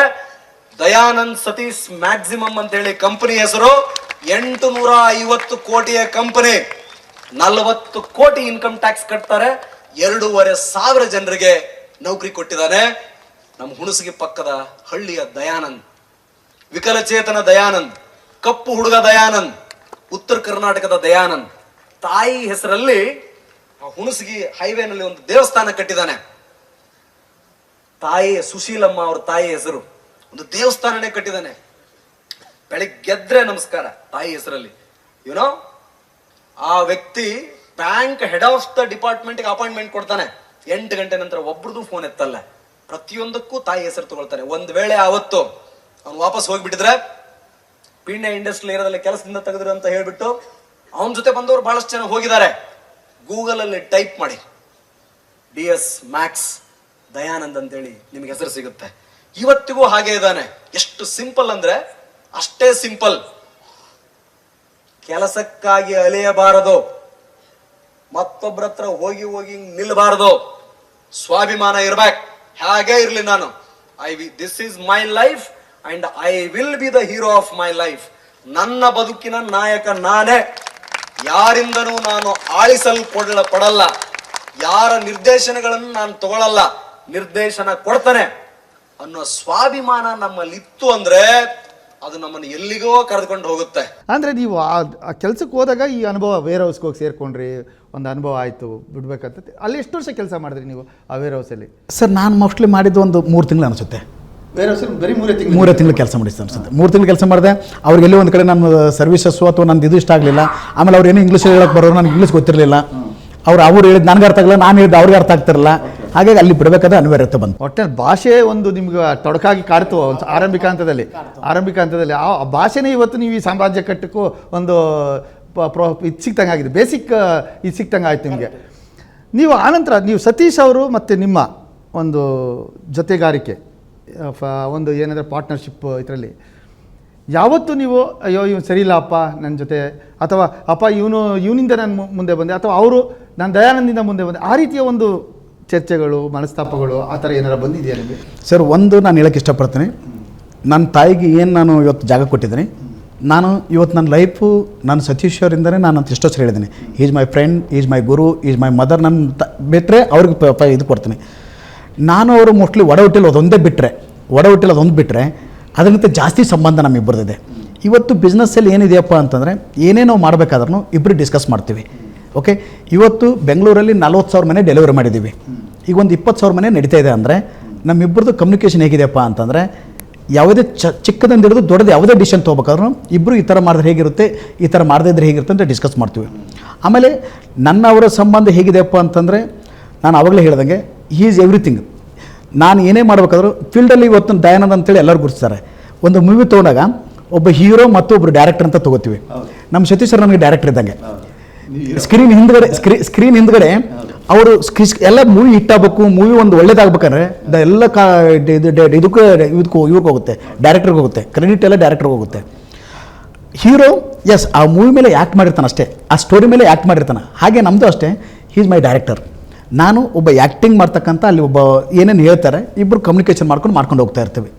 ಇದೊಂದು ಮೇಡಮ್ ನಾವು ವಾಟ್ಸಪ್ ಹೇಳ್ತೀವಿ, ಆದರೆ ಕೆಲವರು ಅವನ ಅಂಗವೈಕಲ್ಯ ಇದ್ದಾನೆ, ನಾನು ಅವನ ಮದುವೆ ಆಗೋದು ಹೇಗೆ ಅಂತ ಹೇಳುವ ಹೆಣ್ಮಕ್ಳುಗಳು ಇರ್ತಾರೆ ಜೊತೆಗೆ. ಆದರೆ ನಿಮಗೂ ಒಂದು ಸ್ವಲ್ಪ ಹಿಂಜರಿಕೆ ಇರುತ್ತೆ, ಅಯ್ಯೋ ನನ್ನ ಮದುವೆ ಆಗ್ತಾರೆ ಇವರು ಅಂತ. ಅಂದರೆ ಇವೆಲ್ಲವನ್ನು ಮೆಟ್ಟಿ ನಿಂತು ನಿಮ್ಮ ವೈವಾಹಿಕ ಜೀವನ ಹೇಗೆ ನಡೀತಂತೆ? ಸರ್, ಫಸ್ಟ್ ನನಗೆ 2014ವರೆಗೂ ಮದುವೆ ಬೇಡ ಅಂತ ಡಿಸೈಡ್ ಮಾಡಿದ್ದೆ. ನಮ್ಮ ಸತೀಶ್ ಅವರು ಯಾವಾಗಲೂ ಹೇಳೋರು ಮದುವೆ ಆಗಿಬಿಡು ಅಂತ ಡಿಸೈಡ್ ಎಲ್ಲ ಥರ ಮೇಳ ಆಯಿತು ಅಂತ ಇದು ಮಾಡಿ 2014ರಲ್ಲಿ ಹುಡುಗಿ ನೋಡೋಕ್ಕೆ ಸ್ಟಾರ್ಟ್ ಮಾಡ್ತೇನೆ. ಈ ನಮ್ಮ ಮೇಡಮ್ ಬರೋಕ್ಕಿಂತ ಮುಂಚೆ ಒಂದು 15-16 ಹುಡುಗಿಯರು ನೋಡಿರ್ತೀನಿ. ಅಲ್ಲಿ ಹೋದ ತಕ್ಷಣ ನಮ್ಮ ಹಳ್ಳಿ ಕಡೆ ಎಲ್ಲ ಫಸ್ಟ್ ಕ್ವಶನ್ ಕೇಳೋದೇನಪ್ಪ ಅಂದರೆ, ನಿನಗೇನು ಕೆಲಸ, ಬಿಸ್ನೆಸ್ ಇದೆ ಅಂದರೆ ಅವ್ರಿಗೆ ಅರ್ಥ ಆಗಲ್ಲ. ನೀನು ತಿಂಗಳಿಗೆ ಸ್ಯಾಲ್ರಿ ಎಷ್ಟು ಬರುತ್ತೆ, ಪಗಾರ ಎಷ್ಟು ಬರುತ್ತೆ, ಆ ಪಗಾರ ಇಲ್ಲ ನಮ್ಮದು ಕಂಪ್ನಿ ಇದೆ ಅಂದರೆ ಇಲ್ಲ ಗೌರ್ಮೆಂಟ್ ಕೆಲಸ ಇದೆಯಾ, ಇಲ್ಲ ಅನ್ನೋದ್ರೆ ರಿಜೆಕ್ಟು. ಫೈನಲಿ ನಮ್ಮ ಒಬ್ಬರು ರಿಲೇಷನ್ ಕಡೆಯಿಂದ ನಮ್ಮ ಮೇಡಮವ್ರ ಮನೆಗೆ ಹೋಗಬೇಕಾಗುತ್ತೆ. ಗುಲ್ಬರ್ಗ ಹೋಗ್ತೀವಿ. ಗುಲ್ಬರ್ಗದಲ್ಲಿ ಅವ್ರ ರಿಲೇಷನ್ಸ್, ಅವ್ರ ಅಪ್ಪ ಅಮ್ಮ ಎಲ್ಲ ಬಂದಿರ್ತಾರೆ. ನೋಡಿದ ತಕ್ಷಣ ನನಗೆ ಈ ಹುಡುಗಿ ನನಗೆ ಸೂಟೇಬಲ್ ಅಂತ ಇದು ಅನಿಸುತ್ತೆ. ಅದಾದಮೇಲೆ ನಾನು ವಾಪಸ್ ಬರ್ತೀನಿ. ಅವರು ಒಂದ್ಸರಿ ಮತ್ತೆ ಅವ್ರ ತಂದೆ ತಾಯಿ ಅವ್ರ ಅತ್ತಿಗೆ ಎಲ್ಲ ಒಂದ್ಸರಿ ಬೆಂಗಳೂರು ಬರ್ತಾರೆ. ನನಗೆ ಇವತ್ತು ಅವ್ರು ಹೋದ ತಕ್ಷಣ ನಮ್ಮ ಊರಿಗೆ ಹೋಗಿರ್ತಾರೆ, ಗೊತ್ತಿಲ್ಲದೆ ಒಂದ್ಸರಿ ಅಲ್ಲಿ ನಮ್ಮ ತಾಯಿದೊಂದು ದೇವಸ್ಥಾನ ಮಾಡಿದ್ದೀನಿ. ಆ ದೇವಸ್ಥಾನ ನೋಡಿದ ತಕ್ಷಣ ಅವ್ರಿಗೇನು ಅನಿಸ್ತು ಗೊತ್ತಿಲ್ಲ, ಈ ಹುಡುಗ ಒಳ್ಳೆಯವನು, ಅವ್ರಿಗೇನು ಫೀಲ್ ಆಯಿತು ಗೊತ್ತಿಲ್ಲ. ಅದು ಮುಗಿಸ್ಕೊಂಡು ಬೆಂಗಳೂರು ಬರ್ತಾರೆ. ಬೆಂಗಳೂರಲ್ಲೇ ನನ್ನ ಮನೇಲಿ ನನ್ನ ತಾಯಿ ಫೋಟೋ ನೋಡ್ತಾರೆ, ಎಲ್ಲ ನೋಡ್ತಾರೆ. ಈ ಹುಡುಗಿನ ಓಕೆ, ಈ ಹುಡುಗ ಓಕೆ ಅಂತ ಹೇಳ್ತಾರೆ. ನಾನು ಫೈನಲಿ ನಮ್ಮ ಮೇಡಮ್ರಿಗೆ ಕೇಳ್ತೀನಿ, ನಿನಗೆ ಈ ಮದುವೆ ಇಷ್ಟ ಅಂತ. ಆಯಿತು ಅಂತ ಹೇಳ್ತಾರೆ. 2015 ಮೇ 8ಕ್ಕೆ ನಮ್ಮ ವಿವಾಹ ಆಗುತ್ತೆ. ಅದಕ್ಕಿಂತ ಮುಂಚೆನೇ ನಾನು ಏನು ಮಾಡ್ತೀನಪ್ಪ ಅಂದರೆ 5ನೇ ತಾರೀಕಿಗೆ ಚಿತ್ರದುರ್ಗ ಸ್ವಾಮೀಜಿಯವ್ರ ಜೊತೆ ಸೇರಿ 251 ಜನರಿಗೆ ಮಾಸ್ ಮ್ಯಾರೇಜ್ ಮಾಡಿರ್ತೀನಿ. ಅಲ್ಲಿ ಬರ್ತಕ್ಕಂಥ ಊಟ ತಿಂಡಿ, ಅವ್ರಿಗೆ ತಾಳಿ ಬಟ್ಟೆ ಎಲ್ಲ ನಮ್ಮ ಕಡೆಯಿಂದ ಸ್ಪಾನ್ಸರ್ಸ್ ಮಾಡ್ತೀವಿ. ನಂದು ಒಂದೇನಂತಂದರೆ ನಮ್ಮ ಹುಡ್ರದು ನನ್ನ ಫ್ರೆಂಡ್ ಸರ್ಕಲ್ಲು ಅವಾಗೆಲ್ಲ ಎಲ್ಲ ಫ್ರೆಂಡ್ ಸರ್ಕಲ್ ಬೆಳೆದ್ಬಿಟ್ಟಿರುತ್ತೆ. 2015ರಲ್ಲಿ ಪ್ಯಾಲೇಸ್ ಗ್ರೌಂಡಲ್ಲಿ ಮಾಡೋಣ, ಅಲ್ಲಿ ಮಾಡೋಣ, ಇಲ್ಲಿ ಮಾಡೋಣ ಅಂತ ಭಾಳ ಡಿಸ್ಕಷನ್ ಆಗುತ್ತೆ. ನನಗೆ ಒಂದೇ ಏನಿತ್ತಪ್ಪ ಅಂದರೆ ಇಲ್ಲ ಸಿಂಪಲಾಗಿ ಮದುವೆ ಮಾಡೋಣ, ಸಿಂಪಲಾಗಿ ಆಗೋಣ ಅಂಥೇಳಿ ನಮ್ಮ ಫ್ಯಾಮ್ಲಿ ಕಡೆಯಿಂದ ಒಂದು 60-70 ಜನ, ನಮ್ಮ ಮೇಡಮವ್ರ ಕಡೆ ಒಂದು 60 ಜನ. ನನ್ನ ಮದುವೆ ಹೆಂಗಿದೆಯಪ್ಪ ಅಂದರೆ ನಮ್ಮ ಮನೆ ದೇವರು ದಂಡಗುಂಡ ಬಸವಣ್ಣ, ಅಲ್ಲಿ ಹೋಗಿ ಸಿಂಪಲ್ ಮದುವೆ ಆಗಿ ಸಿಂಪಲ್ ರಿಸೆಪ್ಷನ್ ಆಗಿ ಬರ್ತೀವಿ. ಅದಕ್ಕಿಂತ ಮುಂಚೆ 5ನೇ ತಾರೀಕಲ್ಲಿ ಇಲ್ಲಿ ನಾನೆಲ್ಲ ಅವ್ರಿಗೆ ಏನೇನು ಬೇಕು ಒಂದು 251 ಜೋಡಿಗೆ ಎಲ್ಲ ಕೊಡಿಸಿ ಒಂದು ಖುಷಿ ಇದೆ. ನಾನು ಆ್ಯಕ್ಚುಲಿ ಮಾಸ್ ಮ್ಯಾರೇಜಲ್ಲೇ ಮದುವೆ ಆಗೋಣ ಅಂತಿತ್ತು, ಬೇಡ ಅಂತೇಳಿ ನಮ್ಮ ದೇವ್ರ ಮನೆಯಲ್ಲಿ ದೇವಸ್ಥಾನದಲ್ಲಿ ಮದುವೆ ಆಗಿದ್ದು. ಈ ನಿಮ್ಮ ಉದ್ಯಮದಲ್ಲಿ ಮೇಡಮ್ ಅವರ ಪಾತ್ರ ಅಂದರೆ ನೀವು ಆಗಲೇ ಬೆಳೆದಿದ್ರಿ, ಆದರೂ ಆನಂತರ ಯಾಕಂದರೆ ಇನ್ನು 8-10 ವರ್ಷ ಆಗಿದೆ, ಈಗ 10-11 ವರ್ಷ ಆಗಿದೆ, ಅವರ ಪಾತ್ರ ಹೇಗಿದೆ ಅಂತ? ಒಂದು ಇವತ್ತಿನವರೆಗೂ 2 ಮುದ್ದಾದ ಮಗು ಇದ್ದಾವೆ. ನನ್ನ ಬಿಸ್ನೆಸ್ಗೆ ಬೆಳಗ್ಗೆ ಬಂದ ತಕ್ಷಣ ಅಥವಾ ಸಾಯಂಕಾಲ ಹೋದ ತಕ್ಷಣ ನೀವೇನು ಮಾಡಿದ್ರಿ, ಯಾಕೆ, ಎಲ್ಲಿ ಹೋದ್ರಿ, ಇವತ್ತಿನವರೆಗೂ ರಿಸ್ಟ್ರಿಕ್ಷನ್ ಇಲ್ಲ. ಮೋಸ್ಟ್ಲಿ ಒಂದು ಮನೆಯಲ್ಲಿ ಯಾವುದೇ ಒಂದು ಹೆಂಡತಿ ಆಗಿರ್ಬೋದು, ಗಂಡನಿಗೆ ಆಫೀಸಲ್ಲಿದ್ದೇ ಇನ್ನೂ ಸಪೋರ್ಟ್ ಮಾಡೋದು ಬೇಕಾಗಿಲ್ಲ, ಅದಕ್ಕಿಂತ ಜಾಸ್ತಿ ಮನೇಲಿದ್ದು. ಯಾಕಂದರೆ ನಾವು ಆಫೀಸ್ಗೆ ಬಂದರೆ ನಮ್ದು ಏನೋ ಟೈಮ್ ಪಾಸ್ ಆಗಿಬಿಡುತ್ತೆ, ಅವರು ಫುಲ್ ಡೇ ಮನೇಲಿರಬೇಕು. ಈ ಕೆಲವು ಫ್ಯಾಮ್ಲಿಗಳು ಏನಾಗುತ್ತೆ, ಯಾಕೆ ಬೇಗ ಬರಲಿಲ್ಲ, ಯಾಕೆ ಲೇಟ್ ಆಯಿತು. ಬಟ್ ಇವತ್ತು ನನ್ನ ಹೆಂಡತಿ ನಾನು ಓಪನಾಗಿ ಹೇಳ್ತೀನಿ, C is my luckiest wife, C support everything. And ನಾನು ಎಷ್ಟು ಗಂಟೆಗೆ ಹೋಗಲಿ, ಎಷ್ಟು ಗಂಟೆಗೆ ಬರಲಿ, ಆಫೀಸ್ ಕೆಲಸಕ್ಕೆ ನಾನು ಎಲ್ಲೇ ಟ್ರಾವೆಲ್ ಮಾಡಲಿ, ಇವತ್ತಿನವ್ರಿಗೆ ಯಾಕ್ರಿ ಅಂತ ಕೇಳಿಲ್ಲ. ಯಾಕಂದರೆ ಒಬ್ಬ ಗಂಡ ಕೆಲಸ ಮಾಡಬೇಕಪ್ಪ ಅಂದರೆ ಇಲ್ಲಿ ಟೆನ್ಷನ್ಗಳು ಬೇಕಾದ್ರೆ ಹೇಗೆ ಬೇಕಾದ್ರೆ ಕ್ಲಿಯರ್ ಮಾಡ್ಬೋದಂತೆ, ಆಫೀಸ್ ಟೆನ್ಷನ್ ಹೇಗೆ ಬೇಕಾದ್ರೆ ಕೆಲವು, ಈ ಮನೆ ಟೆನ್ಷನ್ ಇದೆ ನೋಡಿರಿ, ಅದು ಸ್ವಲ್ಪ ಜಾಸ್ತಿ ಆದರೆ ಯಾರೂ ಏನು ಮಾಡೋಕ್ಕಾಗಲ್ಲ. ಹಾಗಾಗಿ ನನ್ನ ಲಕ್ಕಿ, ಸಿ ಈಸ್ ನಥಿಂಗ್. ಇವತ್ತಿನವ್ರಿಗೆ ಏನು ಕೇಳಿಲ್ಲ, ಮುಂದೆನೂ ಏನು ಕೇಳಲ್ಲ ಅಂತ ಒಂದು ಗ್ಯಾರಂಟಿ ಇದೆ. ಹಾಗಾಗಿ ಸಿ ಸಪೋರ್ಟ್ ಎವ್ರಿವೇರ್. ಸರ್, ಈಗ ನಿಮ್ಮ ಫ್ಯಾಮಿಲಿ ಬಡತನದಲ್ಲಿತ್ತು ಊರಲ್ಲಿ, ಆ ಬಡತನದಲ್ಲಿದ್ದ ಕುಟುಂಬವನ್ನು ನೀವು ಸಾಮ್ರಾಜ್ಯವನ್ನು ನಿರ್ಮಾಣ ಮಾಡಿದ ನಂತರ ಅವರು ಹೇಗೆ ಅಲ್ಲಿ ಅವರ ಅಭಿವೃದ್ಧಿಗೆ ನೀವು ಏನಾರ ಕಾರಣಕರ್ತರಾಗಿದ್ದೀರಾ? ಈಗ ಇವತ್ತು ನಾನು ಹೇಳಿದ್ನಲ್ಲ, ಇವತ್ತು ನನ್ನ ಫ್ರೆಂಡ್ಸ್ ಏನು ಬೆಂಗಳೂರಿಗೆ ಇನಿಷಿಯಲಿ 2004 ನನ್ನ ಕೆಲವು ಫ್ರೆಂಡ್ಸ್ ಬಂದಿದ್ದಾರೆ, ನನ್ನೆಲ್ಲ ಅಲ್ಲಿ ಕ್ಲಾಸ್ಮೇಟ್ಸ್ ಅವರೆಲ್ಲ. ಇವತ್ತು ನಾನು ನೋಡಿದ ತಕ್ಷಣ ಅಣ್ಣ ಅಂತಾರೆ, ನಾನು ಬೈತೀನಿ ಅವ್ರಿಗೆ, ನನ್ನ ಮಗನೇ ನನ್ನ ಕ್ಲಾಸ್ಮೇಟ್ಸು ಅಣ್ಣ ಅನ್ಬೇಡ, ಇಲ್ಲ ಸರ್ ನಿಮ್ಮ ಸ್ಟೇಟಸ್ ಹಂಗಿದೆ. ನಾನು ಹೇಳ್ತೀನಿ, ನನಗೆ ಇವತ್ತು ಹಳೆದಾರನ ನಾನು ಯಾವತ್ತೂ ಮರ್ತಿಲ್ಲ. ನಾನು ಹೋದಾಗ ಎಲ್ಲರೂ ಮನೆಗೆ ಬರ್ತಾರೆ, ಫ್ರೆಂಡ್ಸ್ ಬರ್ತಾರೆ, ಕ್ಲೋಸೆಸ್ಟ್ ಇವ್ರು ಬರ್ತಾರೆ. ಒಂದು ಕಡೆ ಹೆಮ್ಮೆ ಇದೆ, ಪ್ರೌಡ್ನೆಸ್ ಇದೆ. ಏನಪ್ಪ ಎಲ್ಲೋ ಒಂದು ಕಡೆ ಇವತ್ತು ದಯಾನಂದನ ಎಲ್ಲರೂ ಗುರುಸ್ತಾರೆ, ದಯಾನಂದನ ಒಂಥರ ರೆಸ್ಪೆಕ್ಟ್ ಕೊಡ್ತಾರೆ. ಆ ಒಂದು ಎಲ್ಲೋ ಒಂದು ಕಡೆ ಒಂದು ಖುಷಿ ವಿಷಯ ಇದೆ. ಆ ಚಿಕ್ಕ ಹಳ್ಳಿಯಿಂದ ಬಂದು ಇವತ್ತು ಬೆಂಗಳೂರಲ್ಲಿ ಸಾವಿರಾರು ಜನ, ನೂರಾರು ಜನ DS ಮ್ಯಾಕ್ಸ್ ದಯಾನಂದ ಅಂದರೆ ಎಲ್ಲರೂ ಗುರುತಿಸ್ತಾರೆ. ಅದೊಂದು ಖುಷಿ ಇದೆ. ಬಟ್ ನನ್ನ ಫ್ರೆಂಡ್ಸು ಇವತ್ತಂತಾರೆ, ನಾನು ನಿನ್ನ ಜೊತೆ ಇರಬೇಕಾಗಿತ್ತು ಮಗನೇ, ನಾನು ಇದ್ರೆ ಚಲೋ ಇತ್ತಲೇ. ಅವತ್ತು ಯಾರು ಬಂದು ವಾಪಸ್ ಹೋದರು. ಇವತ್ತು ನೋಡಿದ್ರೆ ಕೆಲವು ಟೈಮ್ದಲ್ಲಿ ಏನಾಗುತ್ತೆ, ದೇವರು ಅದೃಷ್ಟ ಎಲ್ಲರಿಗೂ ಕೊಟ್ಟು ನೋಡ್ತಾನಂತೆ. ಆ ಅದೃಷ್ಟ ನಾವು ಹೇಗೆ ತೊಗೋತೀವೋ ಅದ್ರ ಮೇಲೆ ಡಿಪೆಂಡ್ ಇರುತ್ತೆ. ನಿಮ್ಮ ಹುಟ್ಟಿದ ಊರಿಗಾಗಿ ಇದುವರೆಗೆ ಏನಾರು ಮಾಡಿದ್ದೀರಾ? ಸರ್ ತುಂಬ ಕೆಲಸ ಮಾಡ್ತಾಯಿದ್ದೀವಿ. ಪ್ರತಿ ವರ್ಷ ಜಾತ್ರೆ ಅಂತ ಬಂದಾಗ ಮಾಡ್ತಾ ಇರ್ತೀವಿ. ಆಮೇಲೆ ನಮ್ಮ ಫ್ರೆಂಡ್ಸ್ಗೆ ಆಮೇಲೆ ಕಾರ್ಯಕ್ರಮಗಳು ಮಾಡ್ತಾ ಇರ್ತೀವಿ. ಬೇರೆ ಬೇರೆ ಎಲ್ಲೋ ಒಂದು ಕಡೆ ಸಂಬಂಧಪಟ್ಟ ಯಾರು ಬಂದ್ರೂ ಇವತ್ತು ಅಲ್ಲಿಂದ ಬಂದಾಗ ನನ್ನ ಕೈಯಿಂದ ಏನು ಹೆಲ್ಪ್ ಆಗುತ್ತೋ ಮಾಡಿ ಕಳಿಸ್ತಾ ಇರ್ತಾರೆ. ಯಾಕೆಂದರೆ ನಾನು ಯಾಕೆ ಕೇಳಿದೆ ಅಂದರೆ, ನೀವು ಇಲ್ಲಿ ಬೆಂಗಳೂರಲ್ಲಿ ಹಲವಾರು ಸಾಮಾಜಿಕ ಕಾರ್ಯಕ್ರಮಗಳನ್ನು ಮಾಡ್ತೀರಿ, ಹಲವಾರು ಮಂದಿಗೆ ಸಹಕಾರವನ್ನು ಕೊಡ್ತೀರಿ, ಸಹಾಯ ಮಾಡ್ತೀರಿ. ಆದರೆ ಹುಟ್ಟೂರನ್ನೇ ನಾವು ನೆನಪಿಸ್ಕೊಳ್ಬೇಕಾಗತ್ತೆ. ಹುಟ್ಟೂರು ನಮಗೆ ಭಾಳ ಇಂಪಾರ್ಟೆಂಟ್ ಆಗುತ್ತೆ. ಆ ಹುಟ್ಟೂರಿಗೆ ನಾವು ಏನಾರು ಕೊಡುಗೆ ಕೊಟ್ಟರೆ ಅದು ನಾವು ಸತ್ತ ಮೇಲೂ ಅದು ನಮ್ಮನ್ನ ನೆನೆಸ್ಕೊಳ್ತಕ್ಕಂಥ ಜನರು ಇರ್ತಾರೆ. ಅದಕ್ಕೆ ನಾನು ಅದಕ್ಕೋಸ್ಕರನೇ ಕೇಳೋದು, ಹುಟ್ಟೂರಲ್ಲಿ ಶಾಶ್ವತವಾದಂಥ ಒಂದು ಏನಾದರೂ ಕೆಲಸ ಮಾಡಬೇಕು ಅಂತ ಇದ್ದೀರಾ, ಮಾಡಿದ್ದೀರಾ? ಸರ್ ಆಲ್ರೆಡಿ ಮಾಡ್ತಾಯಿದ್ದೀವಿ. ನಾನು ಯಾರೋ ಬಂದವರು ಯಾವುದೋ ಒಂದು ಕೆಲಸ ಸ್ಕೂಲ್ ಅಂತ ಬಂದಾಗ ಅಲ್ಲಿ ಏನಾದರೂ ರಿಕ್ವೈರ್ಮೆಂಟ್ ಬಂದಾಗ ಇಲ್ಲಿವರೆಗೆ ಅದನ್ನು ಈಡೇರಿಸಿದ್ದೀನಿ. ಅಲ್ಲಿ ಈಗ ಸರ್, ನಾವು ಈ ಉದ್ಯಮ ಸಾಮ್ರಾಜ್ಯ ಇಷ್ಟು ದೊಡ್ಡ ಮಟ್ಟದಲ್ಲಿ ಕಟ್ಟಬೇಕಾದ್ರೆ ನೀವು ಯಾವ ಸ್ಟ್ರಾಟಜಿಯನ್ನು ಅನುಸರಿಸ್ತೀರಿ? ಮತ್ತು ಇವತ್ತು ಉದ್ಯಮ ಸಾಮ್ರಾಜ್ಯ ನಿಮ್ದು ಹೇಗೆ ನಡೀತಾ ಇದೆ? ಎಲ್ಲಿ ಎಷ್ಟು ಮನೆಗಳನ್ನು ನಿರ್ಮಿಸಿ ಬಡವರಿಗೆ ಅಫೋರ್ಡಬಲ್ ರೇಟಲ್ಲಿ ಕೊಡ್ತಾ ಇದ್ದೀರಾ? ಹೇಗೆ ಸಾಧ್ಯ ಆಗುತ್ತೆ ಅದೆಲ್ಲ? ಸರ್ ಒಂದು ಕಾನ್ಸೆಪ್ಟು ನಂದು, ನಮ್ಮ ಸತೀಶ್ ಅವ್ರದ್ದು ಏನಿರಪ್ಪ ಅಂದರೆ, ನಾವು ಬಂದಾಗ ತುಂಬ ಮಿಡ್ಲ್ ಫ್ಯಾಮಿಲಿಯಿಂದ ಬಂದಿದ್ದು. ಯಾರು ಬೆಂಗಳೂರಲ್ಲಿ ರೆಂಟಲ್ ಮನೇಲಿದ್ದಾರೆ ಅವ್ರದ್ದೊಂದು ಸ್ವಂತ ಮನೆ ಮಾಡಬೇಕು. ನಮ್ಮದು ಟಾರ್ಗೆಟ್ ಇದ್ದರೆ ಅದು ಒಂದೇ ಇತ್ತು. ಯಾರು ತಿಂಗಳಿಗೆ 15,000 25,000 30,000 ರೆಂಟ್ ಕಟ್ತಾನೆ, ಅದನ್ನು ಅವನು EMI ಕನ್ವರ್ಟ್ ಮಾಡಿ ಯಾಕೆ ಒಂದು ಸ್ವಂತ ಮನೆ ಮಾಡಬೇಕಂತ ಸ್ಟಾರ್ಟ್ ಮಾಡಿದ್ದು. ಇವತ್ತು 40,000 ಮನೆಗಳನ್ನು ಡೆಲಿವರಿ ಮಾಡಿದ್ದೀವಿ. ಒಂದು 20,000 ಮನೆ ನಡೀತಾ ಇದೆ, ಎಲ್ಲ ಬೆಂಗಳೂರಲ್ಲೇ ಮೇಜರ್ ಬೆಂಗಳೂರೇ. ಒಂದೇ ಒಂದು ನಮಗೆ ಕಾನ್ಸೆಪ್ಟ್ ಏನಿತ್ತಪ್ಪ ಅಂದರೆ, ಯಾರು ಬಿಲ್ಡರ್ ಮಾಡದೇ ಇರೋದನ್ನ. ಯಾಕೆ ನಾವು ಬಂದಾಗ ತುಂಬ ಬಡತನದಲ್ಲಿ ಬಂದಿದ್ದು, ನಾವೆಲ್ಲ ಮಣ್ಣಿನ ಮನೆಯಲ್ಲಿ ಬಂದಿದ್ದು. ಒಳ್ಳೆ ಕ್ವಾಲಿಟಿ ಕೊಟ್ಟು ನನ್ನ ಪ್ರಕಾರ ಅಫೋರ್ಡಬಲ್ ಪ್ರೈಸ್ ಕೊಟ್ಟರೆ ಜನ ಬರ್ತಾರೆ ಅಂತ ಒಂದು ಹೋಪ್ ಇತ್ತದು. ಇವತ್ತು ಅದು ಪ್ರೂವ್ ಆಗಿದೆ. ಇವತ್ತು DS ಮ್ಯಾಕ್ಸ್ ಅದು ಮಾಡಿ ತೋರಿಸಿದ್ದೀವಿ. ಸರ್, ಈಗ ನಿಮ್ಮ ಇದು DS ಮ್ಯಾಕ್ಸ್ ಸಂಸ್ಥೆಯಲ್ಲಿ ಎಷ್ಟು ಜನ ಕೆಲಸ ಮಾಡ್ತಾರೆ, ಎಷ್ಟು ಜನ ಸಿಬ್ಬಂದಿ ಇದ್ದಾರೆ? ಸರ್ ನಾನು ಸ್ಟಾರ್ಟ್ ಮಾಡಿದಾಗ 5 ಜನದಿಂದ ಸ್ಟಾರ್ಟ್ ಮಾಡಿದ್ದು. ನಾನು, ನಮ್ಮ ಸತೀಶು, ಇನ್ನೂ 3 ಜನ, ಒಬ್ಬ ರಿಸೆಪ್ಷನ್ನು, ಇನ್ನೂ 2 ಹುಡುಗರು. 5 ಜನದಿಂದ ಸ್ಟಾರ್ಟ್ ಮಾಡಿ ಇವತ್ತು 3,500 ಜನ ಪೇರೋಲಲ್ಲಿ ಕೆಲಸ ಮಾಡ್ತಾಯಿದ್ದಾರೆ. ಒಂದು 10,000 ಜನ ಲೇಬರ್ಸ್ ಕೆಲಸ ಮಾಡ್ತಾಯಿದ್ದಾರೆ, ಕಾರ್ಮಿಕರು ಕನ್ಸ್ಟ್ರಕ್ಷನಲ್ಲಿ. ಇವತ್ತೊಂದು ಡೈರೆಕ್ಟ್ ಇಂಡೈರೆಕ್ಟಾಗಿ ಒಂದು 14,000 ಜನ ಕೆಲಸ ಮಾಡ್ತಾಯಿದ್ದಾರೆ. ಸರ್, ಈಗ ನೀವು ಬೆಂಗಳೂರನ್ನೇ ಕಾನ್ಸಂಟ್ರೇಷನ್ ಮಾಡೋ ಬದಲು ಕರ್ನಾಟಕದ ಇತರ ನಗರಗಳು, 2 ಟೈರ್ಸ್ ನಗರಗಳು ಏನಿದೆ, ಆ ನಗರಗಳಿಗೆ ನಿಮ್ಮ ಸಂಸ್ಥೆಯ ಕಾರ್ಯಚಟುವಟಿಕೆಯನ್ನು ವಿಸ್ತರಿಸಕ್ಕೆ ಸಾಧ್ಯ ಆಗ್ತಾ ಇಲ್ಲೋ? ಯಾಕಾಗಿಲ್ಲ? ಇಲ್ಲ, ಈಗ ಸ್ಟಾರ್ಟ್ ಮಾಡಿದ್ದೀನಿ ಸರ್. ಈಗ ಆಲ್ರೆಡಿ ಒಂದು ಹುಬ್ಳಿಯಲ್ಲಿ ಒಂದು ನೋಡ್ತಾ ಇದ್ದೀನಿ. ಈಗ 2nd ಟೈರ್ ಸಿಟಿಯಲ್ಲಿ ಸ್ಟಾರ್ಟ್ ಮಾಡೋಂಥ, ಲೈಕ್ ಹುಬ್ಳಿ, ದಾವಣಗೆರೆ, ಗುಲ್ಬರ್ಗ, ಬೆಳಗಾಂ, ಮೈಸೂರಲ್ಲಿ ಆಲ್ರೆಡಿ ಮಾಡಾಯ್ತು. ಮೈಸೂರಲ್ಲಿ 2 ಪ್ರಾಜೆಕ್ಟ್ ಮಾಡಿತ್ತು. ಈಗ ಆಲ್ರೆಡಿ ಲ್ಯಾಂಡನ್ನು ನೋಡ್ತಾ ಇದ್ದೀವಿ. ಅಲ್ಲಿನೂ ಸೇಮ್ ಡೆವಲಪ್ಮೆಂಟ್ ಮಾಡೋಣ ಅಂತ ಒಂದು ಪ್ಲ್ಯಾನ್ ಮಾಡ್ತಾ ಇದ್ದೀನಿ. ಸರ್, ಒಂದು ಏನಾಗ್ತಾ ಇದೆ, ರಿಯಲ್ ಎಸ್ಟೇಟ್ ಉದ್ಯಮದಲ್ಲಿ ಕೆಲವೊಬ್ಬರು ಹೋಗ್ತಾ ಇರ್ತಾರೆ, ಫಾಸ್ಟಾಗಿ ಹೋಗ್ತಾ ಇರ್ತಾರೆ, ಭಾಳ ಫಾಸ್ಟಾಗಿ. ಆದರೆ ಹೋಯ್ತಾ ಎಲ್ಲೋ ಒಂದು ಕಡೆ ಮುಗಿಸ್ಬಿಡ್ತಾರೆ. ಆಮೇಲೆ ಆ ಸಂಸ್ಥೆಗಳೇ ಮುಚ್ಚೋಗ್ತವೆ, ದೇಶ ಬಿಟ್ಟು ಓಡೋಗೋದು ನೋಡಿದ್ದೀವಿ, ದೊಡ್ಡ ಸಂಸ್ಥೆಗಳನ್ನು ನೋಡಿದ್ದೀವಿ. ಆದರೆ ನಿಮ್ಮ DS ಮ್ಯಾಕ್ಸ್ ಒಂದು ಕಾನ್ಸ್ಟೆಂಟ್ ಇದನ್ನು ಕಾಯ್ಕೊಂಡು ಹೋಗೋಕ್ಕೆ ಹೇಗೆ ಸಾಧ್ಯ ಆಗಿದೆ? ಸರ್, ನಾವು ಇಲ್ಲಿ ನಮ್ಮದು ತಪ್ಪಿರುತ್ತೆ ಸರ್. ಯಾವುದೇ ಒಂದು ಕಂಪ್ನಿ ಕ್ಲೋಸ್ ಆಗೋ ಕಾರಣ ಎಂಪ್ಲಾಯೀಸ್ ಅಲ್ಲ, ಎಂಪ್ಲಾಯ್ ಜೊತೆಗೆ ಮ್ಯಾನೇಜ್ಮೆಂಟೂ ಒಂದು ಇದಿರುತ್ತೆ ಸರ್. ಇವತ್ತು ನಾನಾಗಲಿ, ನಮ್ಮ ಸತೀಶ್ ಆಗಲಿ, ನಾವು ಬಾಸ್ ಅಂತ ನಮ್ಮ ಎಂಪ್ಲಾಯ್ ಜೊತೆ ಇಲ್ಲ. ಅವರು ನಮಗೆ ಎಲ್ಲ ಎಂಪ್ಲಾಯೀಸ್ಗಳನ್ನು ಇವತ್ತು ಏನಾದರೂ ಈ ಕಂಪ್ನಿ ಇಷ್ಟು ಬಂದಿದೆ ಅಂದರೆ ನನ್ನ ಎಂಪ್ಲಾಯೀಸ್ ಕಾರಣ ಅಂತ ತುಂಬ ಸರಿ ಹೇಳ್ಕೊಂಡಿದ್ದೆ ನಾನು. ಇವತ್ತು 99% ಅವ್ರ ಎಫರ್ಟು, ಓನ್ಲಿ 1% ಮಾತ್ರ ನನ್ನ ಎಫರ್ಟು. ಹಾಗಾಗಿ ಅದ್ರ ಜೊತೆಗೆ ನಮ್ದು ಏನಪ್ಪ ಅಂದರೆ, ಯಾರೇ ಒಬ್ಬ ಕಸ್ಟಮರು 2,000 ಕ್ಲೈಂಟ್ ಬಂದ್ರೂ ನಾನು ಖುದ್ದಾಗಿ ಮೀಟ್ ಮಾಡ್ತೀನಿ. ಯಾರೋ ಒಂದು ಚಿಕ್ಕದಕ್ಕೆ, ಯಾಕಂದ್ರೆ ನಮ್ಮ ಬಾಡಿಯಲ್ಲಿ ಹೇಗೆ ಚಿಕ್ಕ ಪ್ರಾಬ್ಲಮ್ ಇರುತ್ತೋ ಹಾಗೆ ಕನ್ಸ್ಟ್ರಕ್ಷನಲ್ಲಿ ಚಿಕ್ಕ ಪ್ರಾಬ್ಲಮ್ ಇದ್ದೇ ಇರುತ್ತೆ, ಇಲ್ಲ ಅಂತ ಹೇಳೋಕ್ಕಾಗಲ್ಲ. ಅದನ್ನು ಬಂದಾಗ ಅದನ್ನು ಅಟೆಂಡ್ ಮಾಡಿ ಎಷ್ಟು ಸಾಧ್ಯ ಆಗುತ್ತೆ ಅದನ್ನು ರೆಕ್ಟಿಫೈ ಮಾಡಿ ಕಸ್ಟಮರ್ಗಳು ಕೊಡೋಕ್ಕೆ ಸ್ಟಾರ್ಟ್ ಮಾಡ್ತೀವಿ. ಹಾಗಾಗಿ ಇವತ್ತು ನಮ್ಮ ಕಮ್ಯುನಿಕೇಷನ್ ಏನಿದೆ, ಕಸ್ಟಮರ್ ಜೊತೆ ಆಗಿರ್ಬೋದು, ನಮ್ಮ ಎಂಪ್ಲಾಯ್ ಜೊತೆ ಆಗಿರ್ಬೋದು, ಅಥವಾ ಬೇರೆ ಹೊರಗಿನವ್ರ ಜೊತೆ ಆಗಿರ್ಬೋದು, ಅದನ್ನು ಮೇಂಟೈನ್ ಮಾಡ್ಕೊಂಡು ಬಂದೀವಿ. ಮುಂದೆ ನಾವು ಇದೇ ಥರ ಮೇಂಟೈನ್ ಮಾಡ್ಕೊಂಡು ಹೋದರೆ ನನ್ನ ಪ್ರಕಾರ ಯಾವುದೇ ಕಂಪ್ನಿ ಕರೆಕ್ಟಾಗಿ ಒಂದು ಬೇಸಿಕ್ಕನ್ನು ಇಟ್ಕೊಂಡು ಹೋದರೆ ಯಾವುದೋ ಕಂಪ್ನಿ ಕ್ಲೋಸ್ ಆಗೋಲ್ಲ. ಎಲ್ಲೇ ಒಂದು ಕಡೆ ನಾವು ಪನ್ನ ಡೈವರ್ಟ್ ಮಾಡ್ಕೋದು, ಎಲ್ಲೋ ಒಂದು ಕಡೆ ನಾವು ನಮ್ಗೆ ಗೊತ್ತಿಲ್ಲದ ಫೀಲ್ಡ್ಗೆ ಹೋಗೋದು. ಈಗ ಇದು ಈ ಫೀಲ್ಡ್ ನನ್ನ ಕೈ ಹಿಡಿದಿದೆ, ಈ ಫೀಲ್ಡಲ್ಲಿ ನಾವು ಬೆಳೆದಿದ್ದೀವಿ, ಈ ಫೀಲ್ಡಲ್ಲಿ DSMX ಅಂತ ಒಂದು ಬ್ರ್ಯಾಂಡ್ ಹೆಸರು ಮಾಡಿದೆ. ಎಲ್ಲೋ ಒಂದು ಕಡೆ ನನಗೆ ಬಂದಂಥ ಎಕ್ಸಸ್ ದುಡ್ಡನ್ನು ನನಗೆ ಗೊತ್ತಿಲ್ಲದ ಫೀಲ್ಡ್ ಕೈ ಹಾಕಿದಾಗ ನನ್ನಲ್ಲಿ ಕೈ ಸುಡ್ಬೋದು ಚಾನ್ಸಸ್ಸು ಜಾಸ್ತಿ ಇರುತ್ತೆ. ಅವಾಗ ಏನಾಗುತ್ತೋ ಆಟೋಮೆಟಿಕ್ಕಾಗಿ ಎಲ್ಲೋ ಒಂದು ಕಡೆ ನನ್ನಿಂದ ಆದಂಥ ಮಿಸ್ಟೇಕು ನಾಳೆ ಎಲ್ಲರಿಗೂ ಎಫೆಕ್ಟ್ ಆಗುತ್ತದೆ. ಸರ್ ಏನಾಗಿದೆ, ಈಗ ಉದ್ಯಮ ಅಂದಮೇಲೆ ಯಾವುದು ಸುಲಭ ಅಲ್ಲ. ನೀವು ಈ ಉದ್ಯಮವನ್ನು ಆರಂಭಿಸ್ತೀರಿ, ನಿರ್ಮಾಣ ಅಂತ ಕೆಲಸಕ್ಕೆ ಕೈ ಹಾಕ್ತೀರಿ, ನಿರ್ಮಾಣ ಕೆಲಸಕ್ಕೆ ಕೈ ಹಾಕ್ತೀರಿ. ಕೈ ಹಾಕಿದಂಥ ಸಂದರ್ಭದಲ್ಲಿ ನೀವು ಎದುರಿಸಿದಂಥ ಸವಾಲುಗಳೇನು ಸರ್? ತುಂಬ ಇದಾವೆ ಸರ್. ಅವಾಗ ನಮ್ಗೆ ಫಸ್ಟ್ ಸ್ಟಾರ್ಟಿಂಗ್ ಬಂದಾಗ RT ನಗರಲ್ಲಿ ಒಂದು ಚಿಕ್ಕ ಪ್ರಾಜೆಕ್ಟ್ ಮಾಡ್ತೇವೆ. ಫಸ್ಟ್ ನಮ್ಮದು 2007 58 ಸೈಟ್ ಫಸ್ಟ್ ಸ್ಟಾರ್ಟ್ ಆಗಿದ್ದೆ ಅಲ್ಲಿಂದ. ಅದು ಸ್ಟಾರ್ಟ್ ಆದಾಗ ಲೈಜನಿಂಗ್ ಅಂದರೆ ಏನು ಗೊತ್ತಿರಲಿಲ್ಲ, ಹೇಗೆ ಪ್ಲ್ಯಾನ್ ಸ್ಯಾಂಕ್ಷನ್ ತೊಗೋಬೇಕು, ಹೇಗೆ ಕಸ್ಟಮರ್ ಜೊತೆ ಇಂಟ್ರ್ಯಾಕ್ಟ್ ಮಾಡಬೇಕು. ಅವಾಗ ನಿಮ್ಗೆ ಗೊತ್ತಿರ್ಬೋದು, ಈ ಡೊಕೊಮೊ ಫೋನ್ಗಳು ಬರ್ತಾಯಿತ್ತು, ಈ ಟಾಟಾದು ಮತ್ತು ರಿಲಯನ್ಸ್ದು ವೈಟ್ ಫೋನ್ಗಳು ಬರ್ತಾಯಿತ್ತು. ಒಂದು ಫೋನು ನಾನು ತೊಗೊಂಡು ಅಟೆಂಡ್ ಮಾಡ್ತಾಯಿದ್ದೆ ಸೈಟಲ್ಲಿ, ಒಂದು ಫೋನ್ ನಮ್ಮ ಸತೀಶ್ವರ ಅಟೆಂಡ್ ಮಾಡ್ತಾಯಿದ್ರು. ವೈರ್ಲೆಸ್ ಫೋನ್ಗಳು ಬರ್ತಾಯಿತ್ತು. ಅವಾಗ ಯಾರು ಟೀಮ್ ಇರಲಿಲ್ಲ. ಈ ನಾನೇನು ಅವಾಗಲೇ ನಿಮಗೆ ಮಾರ್ಕೆಟಿಂಗ್ ಮಾಡಿದ್ದ ಫ್ಲಾಟ್ಸ್ಗಳು ಹೇಳಿದ್ನಲ್ವಾ, ನಾನೇ ಫೋನ್ ಅಟೆಂಡ್ ಮಾಡಿ ಸರ್ ಇಂತಲ್ಲಿ ಬನ್ನಿ. ಅವಾಗ ಹೆಬ್ಬಾಳ ಬ್ರಿಡ್ಜ್ ಇರಲಿಲ್ಲ, ಅವಾಗೇನೋ ಹೆಬ್ಬಾಳ ಬ್ರಿಡ್ಜ್ ಆಗಿರಲಿಲ್ಲ.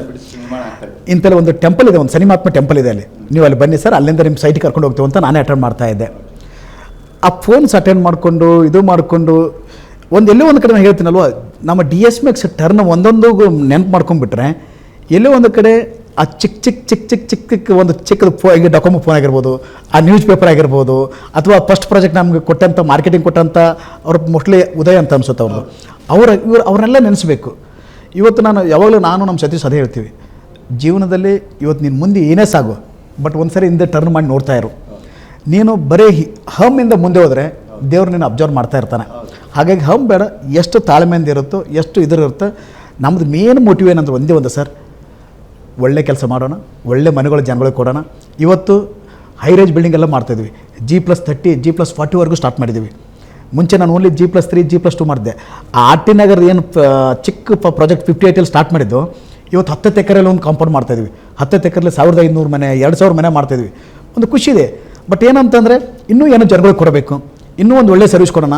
ಈಗ ಯಾಕಂದರೆ ಮಗು ಓದ್ತಾಯಿದ್ದಾನಂತ ಗೊತ್ತಾದಾಗ ಆ ಪೇರೆಂಟ್ಸ್ ಹೇಗೆ ಎನ್ಕರೇಜ್ ಮಾಡ್ತಾರೆ, ಹಾಗೆ ಕಂಪ್ನಿ ಬೆಳೀತಾ ಇದೆ ಅಂತಂದರೆ ಅದಕ್ಕೆ ಡೈರೆಕ್ಟಾಗಿ ಇಂಡೈರೆಕ್ಟಾಗಿ ನಮ್ಮ ಕನ್ಸ್ಯೂಮರ್ ಸಪೋರ್ಟ್ ಇದೆ, ಬ್ಯಾಂಕರ್ ಸಪೋರ್ಟ್ ಇದೆ, ಎಲ್ಲರೂ ಮಾಧ್ಯಮದವರು ಸಪೋರ್ಟ್ ಇದೆ. ಅಂದರೆ ನಾನು ಹೇಳ್ತಾ ಇದ್ದೀನಿ, ಇವರು ಚೆನ್ನಾಗಿ ಮಾಡ್ತಾರಪ್ಪ ಅಂತ ತುಂಬ ಜನ ಬ್ಲೆಸ್ಸಿಂಗ್ ಇದೆ ಸರ್. ಈಗ ನೀವೊಂದು ಪ್ರಾಜೆಕ್ಟ್ ಸೆಲೆಕ್ಷನ್ ಮಾಡ್ತೀರಿ, ಸತೀಶ್ ಅವರು ಯಾವುದೋ ಒಂದು ಪ್ರಾಜೆಕ್ಟ್ ಅಕಸ್ಮಾತ್ ಯಾವುದೋ ನೀವು ಸೆಲೆಕ್ಷನ್ ಮಾಡೋದಾಗಲಿ ಅಥವಾ ನಿಮ್ಮಿಬ್ಬರ ನಡುವೆ ಒಂದು ಸ್ವಲ್ಪ ವೈಮನಸ್ಸು ಬಂದಿಲ್ವ ಯಾವತ್ತು ಇಷ್ಟು ವರ್ಷಗಳ ಜರ್ನಿಯಲ್ಲಿ?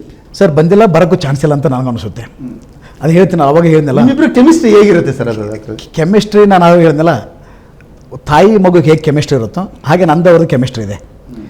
ಈಗ ಮಗು ಏನೇ ತಪ್ಪು ಮಾಡಿದ್ರು ತಾಯಿ ಕ್ಷಮಿಸ್ತಾ ಇರ್ತಾರಂತೆ. ಹಾಗೆ ಗೊತ್ತಿಲ್ಲ ಕೆಲವು ತಪ್ಪುಗಳು ನನ್ನಿಂದ ಆಗಿರ್ತಾವಿಲ್ಲ ಅಂತಲ್ಲ. ಬಟ್ ಯಾವುದೋ ಒಂದು ಲ್ಯಾಂಡ್ ನೋಡಿರ್ತೀವಿ, ಗೊತ್ತಿಲ್ಲದ ಕೆಲವು ಲ್ಯಾಂಡಲ್ಲಿ ಏನೋ ಚಿಕ್ಕ ಲಿಟಿಗೇಷನ್ ಇರುತ್ತೆ, ಚಿಕ್ಕದು ಇರುತ್ತೆ. ಅದು ಈಗ ಆಗಿದೆ ಅಂತಂದಾಗೂ ಅವ್ರು ತುಂಬ ಕ್ಯಾಜುವಲ್ ತಗೋತಾರೆ. ಅವ್ರು ಅಡ್ವೈಸ್ ಮಾಡಿದೇನೆಂದ್ರೆ ನೆಕ್ಸ್ಟ್ ಟೈಮ್ ಈ ಮಿಸ್ಟೇಕ್ ಮಾಡೋದು ಬೇಡ, ನೆಕ್ಸ್ಟ್ ಟೈಮ್ ಇದನ್ನು ನಾವು ರಿಪೀಟ್ ಮಾಡೋದು ಬೇಡ. ಅದನ್ನೆಲ್ಲ ನಾವು ಕರೆಕ್ಷನ್ ಮಾಡಿಕೊಂಡು ಇಬ್ಬರದು ಕೆಮಿಸ್ಟ್ರಿ ಹೇಗಿದೆಯಪ್ಪ ಅಂದರೆ, ಏನೇ ಮಾಡೋಕ್ಕಿಂತ ಮುಂಚೆ ಆಲ್ರೆಡಿ ಒಂದು ಪೆಟ್ ತಿಂದಿದ್ದೀವಿ, ಅದನ್ನು ಮತ್ತೆ ರಿಪೀಟ್ ಆಗೋದು ಬೇಡ. ಆಲ್ರೆಡಿ ಲಾಸ್ಟ್ ಟೈಮ್ ಇದನ್ನು ಮಾಡಿದ್ದೀವಿ, ಇದನ್ನು ಮಾಡೋದು ಬೇಡ. ಆ ಥರ ಕೆಮಿಸ್ಟ್ರಿ ತುಂಬ ಚೆನ್ನಾಗಿದೆ. ಅಂದರೆ ಕಮ್ಯುನಿಕೇಷನ್ ತುಂಬ ಇಂಪ್ರೂವ್ ಇದೆ. ಪ್ರಾಜೆಕ್ಟ್ ಮಾಡೋಲ್ಲ ಯಾವುದ್ರೆಲ್ಲ ಲಾಸ್ ಅನ್ನಿಸ್ತಾ ನಿಮ್ಗೆ? ಯಾವುದೋ ಒಂದು ಈಗ ಪ್ರಾಜೆಕ್ಟ್ ಲಾಸ್ ಆಯಿತು, ಏನಪ್ಪ ಲಾಸ್ ಆಗೋಯ್ತು ಸರ್? ಬಿಸ್ನೆಸ್ ಅಂದಮೇಲೆ ಲಾಭ ಲಕ್ಷಣ ಇದ್ದಿದ್ದೇನೆ. ಈಗ ಆನ್ಗೋಯಿಂಗ್ ಪ್ರಾಜೆಕ್ಟು 20 ಪ್ರಾಜೆಕ್ಟ್ ಮಾಡ್ತಾಯಿದ್ವಿ. ಆ 20 ಪ್ರಾಜೆಕ್ಟಲ್ಲಿ ನಾವು ಬೇಸಿಕಲಿ ನಾವಲ್ಲಿ ಹೇಳಿದ್ನಲ್ಲ, ಪರ್ಸೆಂಟೇಜ್ ನಮ್ಮದು ಪ್ರಾಫಿಟ್ ತುಂಬ ಕಡಿಮೆ ಇಟ್ಕೊಂಡು ಬಿಸ್ನೆಸ್ ಮಾಡ್ತೀವಿ. ನಂದು ಏನಪ್ಪ ಅಂದ್ರೆ ಮೇನ್ ಮೋಟಿವ್ ಏನಂದರೆ, ಏನು ಬರುತ್ತೆ ಅದು ನಮ್ಮ ಕನ್ಸ್ಯೂಮರ್ ಮೇಲೆ ಹಾಕೋಣ. ಪ್ರಾಫಿಟ್ ಇಟ್ಕೊಂಡೇ ನಾನು ಬಿಸ್ನೆಸ್ ಮಾಡ್ತಾ ಇರೋದು. ಬಟ್ ಎಲ್ಲೋ ಒಂದು ಕಡೆ ಒಂದು ಪ್ರಾಜೆಕ್ಟಲ್ಲಿ ಹೋದ್ರೂ ಇನ್ನೊಂದು ಪ್ರಾಜೆಕ್ಟಲ್ಲಿ ದೇವ್ರು ಕೈ ಕೊಟ್ಟಿದ್ದಾನೆ, ಹಿಡಿದಿದ್ದಾನೆ ದೇವರು. ಹಾಗಾಗಿ ಎಲ್ಲೋ ಒಂದು ಕಡೆ ಆ ಪ್ರಾಜೆಕ್ಟ್ ಬಗ್ಗೆ ಜಾಸ್ತಿ ಅಯ್ಯೋ ಕೈ ಸುಡ್ತು ಇದು ಆಯಿತು ಯಾವತ್ತೂ ಥಿಂಕ್ ಮಾಡಿಲ್ಲ. ನಿರ್ಮಾಣ ಮಾಡಿದಂಥ ವಸತಿ ಸಮುಚ್ಚಯಗಳಲ್ಲಿ ಯಾವುದಾದ್ರು ಸೇಲ್ ಆಗಿಲ್ಲ, ಲೇಟ್ ಆಯಿತು, ಏನಪ್ಪ ಇದು ಅಂತ ಥರ ನಿಮಗೆ ಗೊಂದಲ ಸೃಷ್ಟಿ ಆಗಿಲ್ಲ ಯಾವಾಗಂತ? ಸರ್ ಈಗ 40,000 ಮನೆ ಡೆಲಿವರಿ ಮಾಡಿದ್ದೀನಿ ಲಾಸ್ಟ್ 18 ವರ್ಷದ್ದೇನೆ. ನಾನು ಒಂದು ಪ್ರಾಜೆಕ್ಟ್ 3 ವರ್ಷ ತೊಗೊಂಡ್ರೆ ಇನ್ವೆಂಟ್ರಿ ಅಂತ ಬಂದುಬಿಟ್ಟು 1.5 ವರ್ಷ 2 ವರ್ಷದಲ್ಲಿ ಇನ್ವೆಂಟ್ರಿ 0. ನೆಕ್ಸ್ಟ್ 1 ವರ್ಷ ಓನ್ಲಿ ಕನ್ಸ್ಟ್ರಕ್ಷನ್ ತೊಗೊಂಡಿದ್ದು. ಇವತ್ತಿನವರೆಗೂ ನಾನು ಪ್ರಾಜೆಕ್ಟ್ ಕಂಪ್ಲೀಟ್ ಆದಮೇಲೆ 40,000 ಮನೆಯನ್ನು ಯಾವುದೋ ಇನ್ವೆಂಟ್ರಿ ಯಾವುದೋ ಪ್ರಾಜೆಕ್ಟ್ಲಿಲ್ಲ. ಹಾಗಾಗಿ ಎಲ್ಲೋ ಒಂದು ಕಡೆ ನಮ್ಮ ತಾಯಿ ಆಶೀರ್ವಾದ, ದೇವರ ಆಶೀರ್ವಾದ, ನನಗೆ ಕನ್ಸ್ಟ್ರಕ್ಷನ್ ಆದಮೇಲೆ ಸೇಲ್ಸ್ ಆಗಿಲ್ಲ ಅಂತೇಳಿ ಯಾವತ್ತೂ ಅಪೀಲ್ ಬರಲಿಲ್ಲ. ಯಾಕಂದ್ರೆ ಅದಕ್ಕಿಂತ ಮುಂಚೆನೇ ಸೇಲ್ ಆಗಿಬಿಟ್ಟಿದೆ. ಈ ಗ್ರಾಹಕರ ಮೇಲೆ ನೂರಾರು ಮನಸ್ಥಿತಿಗಳಿರ್ತವೆ, ನೂರಾರು ಯೋಚನೆಗಳಿರ್ತವೆ. ಆದರೆ ಈ ಗ್ರಾಹಕರನ್ನು ನೀವು ಸಮಾಧಾನ ಮಾಡ್ತಕ್ಕಂಥ ಕಲೆ ನಿಮ್ಮಲ್ಲಿ ಹೇಗೆ ಬೆಳೀತು ಸರ್? ಅದು ಕಲೆ ಅಲ್ಲ ಸರ್, ಒಂದು ಸರ್ವಿಸ್ ಅಂತ ಹೇಳ್ಬೋದು. ನಾನು ಆವಾಗಲೇ ಹೇಳ್ದಂಗೆ ನಮ್ಮ ದೇಹದಲ್ಲಿ ಹೇಗೆ ಕೆಲವು ತೊಂದರೆ ಇದ್ದೇ ಇರುತ್ತೆ, ಹಾಗೆ ಕನ್ಸ್ಟ್ರಕ್ಷನ್ ಅಂದಮೇಲೆ ಚಿಕ್ಕ ತೊಂದರೆ ಇದ್ದೇ ಇರುತ್ತೆ. ನಮ್ಮ ಟೀಮ್ಗೆ ಹೇಳಿಕೊಟ್ಟಿರೋದು ಒಂದೇ, ಕೆಲವು ಕಸ್ಟಮರ್ಗಳು ಏನೇ ಮಾಡ್ತಿರೋ ಚಿಕ್ಕ ತೊಂದರೆ ಇರುತ್ತೆ. ಆವಾಗ ನಮ್ಗೆ ಹುಡ್ರು ಏನಾದರೂ ಹೇಳಿದ್ರೆ ಸರ್ ಹಿಂಗಿದೆ ಅಂದರೆ ನಾನು ಪರ್ಸ್ನಲಾಗಿ ಅಟೆಂಡ್ ಮಾಡಿ ನಮ್ಮ ಕಸ್ಟಮರ್ ಕರೆಸಿ ನಮ್ಮ ಹುಡ್ರು ಕರೆಸಿ ಅದನ್ನು ಇಮಿಡಿಯೇಟಾಗಿ ರೆಕ್ಟಿಫೈ ಮಾಡಿಸಿ ಅದನ್ನು ಆಗ ಸರ್ವಿಸಸ್ ಕೊಡ್ತಾ ಇರೋದ್ರಿಂದ ಎಲ್ಲೇ ಒಂದು ಕಡೆ 100% ಕಸ್ಟಮರ್ಗೆ ಹ್ಯಾಪಿ ಇಡೋಕ್ಕಂತೂ ಆಗಲ್ಲ. ಬಟ್ ಅಟ್ಲೀಸ್ಟ್ 95% ಆದರೂ ಕಸ್ಟಮರ್ಗಳಿಗೆ ನಮ್ಮ ಕಡೆಯಿಂದ ಏನಾಗುತ್ತೆ ಅದು ಮಾಡ್ತಾಯಿದ್ದೀವಿ. ಎಸ್, ಆ 5% ಕಸ್ಟಮರ್ಗಳಿಗೂ ಮ್ಯಾಕ್ಸಿಮಮ್ ಏನಾಗುತ್ತೆ, ಎಲ್ಲೋ ಒಂದು ಕಡೆ ನಮ್ಮಿಂದ ಏನಾದರೂ ಪೆಂಡಿಂಗ್ ಇದೆಯಾ, ಜೆನ್ಯೂನ್ ಪೆಂಡಿಂಗ್ ಇದೆ ಅಂದರೆ ಅದನ್ನು ರೆಕ್ಟಿಫೈ ಮಾಡಿಕೊಡ್ತಾ ಇದ್ದೀವಿ. ಇಲ್ಲ ಅಂತಿಲ್ಲ, ಕಸ್ಟಮರ್ಗಳು ಚಾರು ಇದ್ದೇ ಇರ್ತಾರೆ, ಅನ್ಹ್ಯಾಪಿ ಇದ್ದೇ ಇರ್ತಾರೆ ಸರ್. ಸರ್, ಈಗ ನೀವು ಯಾವ ರೀತಿ ನಿಮ್ಮ ಬೆಳಗಿನ ದಿನಚರಿ ಹೇಗೆ ಆರಂಭ ಆಗುತ್ತೆ ಅಂತ? ಸರ್, ಬೆಳಗ್ಗೆ ನಾನು 6:30ಗೆ ಎದ್ದೇಳ್ತೀನಿ. 6:30ಗೆ ಎದ್ದ ತಕ್ಷಣ ಈಗ ನಾ ಫಸ್ಟ್ ಮಗನ ಸ್ಕೂಲಿಗೆ ರೆಡಿ ಮಾಡ್ತೀನಿ. ಮಾಡಿ ಒಂದು 7:30ಗೆ ಕಳಿಸಿದ್ಮೇಲೆ ಬೆಳಗ್ಗೆ ಒಂದು ಸ್ವಲ್ಪ ನ್ಯೂಸ್ ಪೇಪರು ಅದನ್ನು ನೋಡಿದ್ಮೇಲೆ 8:00ವರೆಗೂ ತಿಂಡಿ ಮಾಡ್ಕೊಂಡು ಆಫೀಸ್ಗೆ ಬಂದರೆ 9 to 12:30 1 o'clockವರೆಗೂ ಆಫೀಸಲ್ಲಿ ಇರ್ತೀನಿ. ಅದಾದಮೇಲೆ ಔಟ್ಸೈಡ್ 1ರಿಂದ 6:30ವರೆಗೂ ನನ್ನ ಫ್ರೆಂಡ್ಸು ಆಫೀಸರ್ಸು ಯಾವ್ದಾದ್ರು ಕೆಲಸ ಇದ್ದರೆ ಅದು ಮಾಡ್ತೀನಿ. 6:00ವರೆಗೆ ಫ್ಯಾಮಿಲಿ ಟೈಮ್. ನೀವು ಸೈಟ್ ಆಫೀಸ್ಗಳಿಗೆಲ್ಲ ಸೈಟ್ಗೆ ವಿಸಿಟ್ ಮಾಡೋದೆಲ್ಲ ಯಾವಾಗ ಯಾವ ರೀತಿ ಮಾಡ್ತೀರಿ ಸರ್? ನಿಮಗೆ ಭೂಮಿ ಪೂಜೆ ಒಂದು ಸಾರಿ ಸೈಟ್ಗೆ ಹೋಗ್ತೀನಿ. ಅದಾದಮೇಲೆ ಉಳಿದದ್ದೆಲ್ಲ ಇದು ಮಾಡ್ತಾರೆ. ನಮ್ಮ ಸತೀಶ್ವರು ಜಾಸ್ತಿ ಹೋಗ್ತಿರ್ತಾರೆ. ಅದಾದಮೇಲೆ HODಗಳು ವಿಸಿಟ್ ಮಾಡ್ತಿರ್ತಾರೆ. ನಂದು ಭೂಮಿ ಪೂಜೆಗೆ ಒಂದು ಸಾರಿ ಹೋಗಿ ಆ ಸೈಟಲ್ಲಿ ಕುಂತ್ಕೊಂಡು ಪೂಜೆ ಮಾಡಿ ಬಂದಮೇಲೆ ಆ ಕಡೆ ಏನಾದರೂ ಹೋದಾಗ ಮಾತ್ರ ಆ ಸೈಟ್ಗೆ ಹೋಗಿರ್ತೀನಿ. ಅದರ್ವೈಸ್ ಅದಕ್ಕೆ you have good team. Sir, ಒಟ್ಟಾರೆಯಾಗಿ ನಿಮ್ಮ ಈ ಉದ್ಯಮ ಬೆಳವಣಿಗೆ, ಈ ಉದ್ಯಮ ಇನ್ನೂ ಹೆಚ್ಚಾಗಿ ಇನ್ನೂ ಯಶಸ್ವಿಯಾಗಿ ಅಭಿವೃದ್ಧಿ ಆಗಬೇಕು. ನಾನು ಹೇಳಿದಿಷ್ಟೇ, ನೀವು ಮತ್ತು ಸತೀಶ್ ಅವರ ಈ ಒಂದು ಜರ್ನಿ ಎಷ್ಟು ದಿನ ಶಾಶ್ವತ ಆಗಿರುತ್ತೆ ಸರ್? ನನ್ನ ಪ್ರಕಾರ ಲೈಫ್ ಟೈಮ್ ಆಗಿರುತ್ತೆ ಸರ್. ನಾನು ಯಾಕಂದರೆ ಒಂದು ಇಲ್ಲಿವರೆಗೆ ಬರದೇ ಇರೋದು ಮುಂದೆ ಬರೋಕ್ಕೆ ಚಾನ್ಸ್ ಇಲ್ಲ ಸರ್. ಆಮೇಲೆ ನಾವು ಹೇಗಿರ್ತೋ ಅದ್ರ ಮೇಲೆ ಇದಿರುತ್ತಂತೆ. ಈಗ ನಮ್ಮಿಬ್ಬರು, ನಾನು ಅವಾಗಲೇ ಹೇಳಿದ್ನಲ್ಲ, ಈಸ್ ಎವ್ರಿಥಿಂಗ್ ಟು ಮೀ. ಆಮೇಲೆ ಏನೇ ಮಾಡಿದ್ರೂ ಕಮ್ಯುನಿಕೇಷನ್ನು ಪ್ರಾಪರಾಗಿ ಇದ್ದಾಗ ಎಲ್ಲಿ ಅದು ಇನ್ ಬಿಟ್ವೀನ್ ಯಾವುದೋ ಮಿಸ್ಟೇಕ್ ಬರಲ್ಲ, ಮಿಸ್ಅಂಡರ್ಸ್ಟ್ಯಾಂಡ್ ಬರಲ್ಲ. ಹಾಗಾಗಿ ಇಲ್ಲಿ ಇವಾಗೂ ಬರಲ್ಲ, ಮುಂದೆನೇ ಬರಲ್ಲ, ಯಾವಾಗೂ ಬರಲ್ಲ. ಅವ್ರದ್ದು ನಮ್ಮದು ಲೈಫ್ ಟೈಮ್ ಒಂದು ರಿಲೇಷನ್ಶಿಪ್ ಇರುತ್ತೆ. ನಮ್ಮದು ಮೇನ್, ಎಲ್ಲರಿಗಿಂತ ಮೇನ್ ನಮ್ಮ ಮೋಟಿವ್ ಏನಪ್ಪ ಅಂದರೆ ಜನಗಳಿಗೆ ಒಳ್ಳೆ ಪ್ರೈಸಲ್ಲಿ ಕೊಡಬೇಕು. ಯಾರು ರೆಂಟಲ್ ಮನೇಲಿದ್ದಾನೆ ಅವ್ರೊಂದು ಸ್ವಂತ ಮನೆ ಮಾಡಬೇಕು. ನಮ್ಮ ಟಾರ್ಗೆಟ್ ಇರೋದು ಒಂದೇ. ಅದ್ರ ಜೊತೆಗೆ ಇತ್ತೀಚೆಗೆ ಲಾಸ್ಟ್ ಟೈಮ್ ನಿಮಗೂ ನಮ್ಗೆ ಗೊತ್ತಿದೆ, ಕರೋನಾ ಟೈಮ್ದಲ್ಲಿ ತುಂಬ ಜನ ಕಳ್ಕೊಂಡೆವು. ನಮ್ಮ ಸಿಬ್ಬಂದಿಗಳೊಂದು 7-8 ಜನ ನಾನು ಕಳ್ಕೊಂಡೆ. ಅವಾಗೊಂದು ಅನ್ನಿಸ್ತು, ಯಾಕಂದ್ರೆ ನಮ್ಗೆ ಗೊತ್ತಿದೆ ಹಾಸ್ಪಿಟ್ಲ್ ಅವಾಗ ಬೆಡ್ ಸಿಗಲಿಲ್ಲ, ಬೇರೆ ಒಂದು ಯಾವುದೋ ರೀಸನಲ್ಲಿ. ಈಗ DS Max ಹಾಸ್ಪಿಟ್ಲಿಗೆ ಸ್ಟಾರ್ಟ್ ಮಾಡ್ತಾಯಿದ್ದೀವಿ. ಒಂದು 2 ಹಾಸ್ಪಿಟ್ಲ್ ಸ್ಟಾರ್ಟ್ ಆಗಿದೆ ಸರ್. ನಾನು ಅದನ್ನೇ ಕೇಳುವಂತ ಇದ್ದೆ. ಈಗ ಈಗಂದರೆ ಈಗಾಗಲೇ ನೀವು ಸಮಾಜಕ್ಕೆ ಕೊಡುಗೆ ಕೊಡ್ತಾರೆ. ಬಡವರಿಗೆ ಅಫೋರ್ಡಬಲ್ ರೈಟಲ್ಲಿ ಮನೆ ಕೊಡೋದೇ ಒಂದು ದೊಡ್ಡ ಕೊಡುಗೆ ಸಮಾಜಕ್ಕೆ. ಆದರೆ ಮುಂದಿನ ದಿನಗಳಲ್ಲಿ ನೀವು ಸಮಾಜಕ್ಕಾಗಿ ಮತ್ತು ನಿಮ್ಮ ಸಂಸ್ಥೆಯ ದೇವೋದ್ದೇಶಗಳು ಮುಂದಿನ ದಿನಗಳಲ್ಲಿ ಯಾವ ಯೋಜನೆಗಳನ್ನು ರೂಪಿಸಬೇಕು ಅಂತ ಇದ್ದೀರಿ? ಹೇಗಿರುತ್ತೆ ನಿಮ್ಮ ಯೋಜನೆಗಳು? ಸರ್, ಈಗ ನಮ್ಮದು ರಿಯಲ್ ಎಸ್ಟೇಟು ನಮ್ಮದು ಮೇನ್ ಬ್ರೆಡ್ ಆ್ಯಂಡ್ ಬಟ್ರು. ಇದು ಇದ್ದೇ ಇರುತ್ತೆ. ಮನೆಗಳಿಗೆ ಕೊಡೋದು, ಮನೆಗಳಿಗೆ ಕನ್ಸ್ಟ್ರಕ್ಷನ್ ಮಾಡೋದು ಇದು ಇದ್ದೇ ಇರುತ್ತೆ. ಅದ್ರ ಜೊತೆಗೆ ಈಗ ಲಾಸ್ಟ್ ಇಯರಿಂದ ಹಾಸ್ಪಿಟಲ್ ಸ್ಟಾರ್ಟ್ ಮಾಡಿದ್ದೀವಿ. ಒಂದು ಕೆಂಗೇರಿಯಲ್ಲಿ ಈಗ ಒಂದು ಸ್ಟಾರ್ಟ್ ಆಗಿದೆ. ಮೋಸ್ಟ್ಲಿ ಈ ವರ್ಷ 25 ಓಪನ್ ಆಗುತ್ತೆ. ನಮ್ಮದು ಮೇನ್ ಹಾಸ್ಪಿಟ್ಲ್ ಮಾಡೋಕ್ಕೆ ಕಾನ್ಸೆಪ್ಟ್ ಏನಪ್ಪ ಅಂದರೆ, ಯಾರು ಆ ಪೇಷಂಟು ಯಾರು ಹಾಸ್ಪಿಟ್ಲಿಗೆ ಬರ್ತಾನೆ ಬೇರೆ ಹಾಸ್ಪಿಟ್ಲಿಗಿಂತ 25 to 30% ಲೆಸ್ಸರ್ ಕಾಸ್ಟಲ್ಲಿ ಆಗಬೇಕು. ಒಳ್ಳೆ ಟ್ರೀಟ್ಮೆಂಟ್ ಆಗಬೇಕು. ಅವ್ರಿಗೆ ಮೌತ್ ಟು ಮೌತ್ ಸ್ಪ್ರೆಡ್ ಆಗಬೇಕು. ಇವತ್ತು DS Max ಮನೆ ಅಂತ ಬಂದಾಗ ಯಾರಾದರೂ ಕೇಳಿದ್ರೆ DS Max ಅಫೋರ್ಡಬಲ್ ಪ್ರೈಸ್ ಕೊಡ್ತಾರಪ್ಪ, ಒಳ್ಳೆ ಪ್ರೈಸ್ ಕೊಡ್ತಾರಪ್ಪ, ಒಳ್ಳೆ ಕ್ವಾಲಿಟಿ ಕೊಡ್ತಾರಪ್ಪ ಅಂತ ಹೇಗೆ ಕಸ್ಟಮರ್ ಟು ಕಸ್ಟಮರ್ ಮಾತಾಡ್ತಾರೆ, ಅದೇ ಥರನೇ ಹಾಸ್ಪಿಟ್ಲ್ ಮಾಡೋಣ ಅಂತ ಪ್ಲ್ಯಾನ್ ಮಾಡ್ತೇನೆ. 2030 ಒಳಗಡೆ 4 ಭಾಗದಲ್ಲಿ ಒಂದೊಂದು ಹಾಸ್ಪಿಟ್ಲ್ ಮಾಡೋಣ ಅಂತ ಪ್ಲ್ಯಾನ್ ಇದೆ. ಎಷ್ಟು ಬೆಡ್ ಆಸ್ಪತ್ರೆ ಮಾಡಬೇಕಾದ್ರೆ? ನಮ್ಮದು 2 ಹಾಸ್ಪಿಟ್ಲ್, ಒಂದು 250 ಬೆಡ್ ಇದೆ, ಇನ್ನೊಂದು 100 ಬೆಡ್ ಇದೆ. ಓವರಾಲ್ ಆಗಿ ಇವೆರಡು ಆರಂಭ ಆಗ್ತಾ ಇದೆ. ಒಂದು 27 ಆರಂಭ ಆಗುತ್ತೆ, ಇದು ಈ ವರ್ಷ ಆರಂಭ ಆಗುತ್ತೆ. 100 ಬೆಡ್ ಈ ವರ್ಷ ಆರಂಭ ಆಗುತ್ತೆ. ಓಕೆ. ಅದೇನಾರ ಮೆಡಿಕಲ್ ಕಾಲೇಜ್ ಆ ಥರ ಮಾಡಬೇಕು ಆ ಥರದ ಜೊತೆಗೆ ಅಂತ?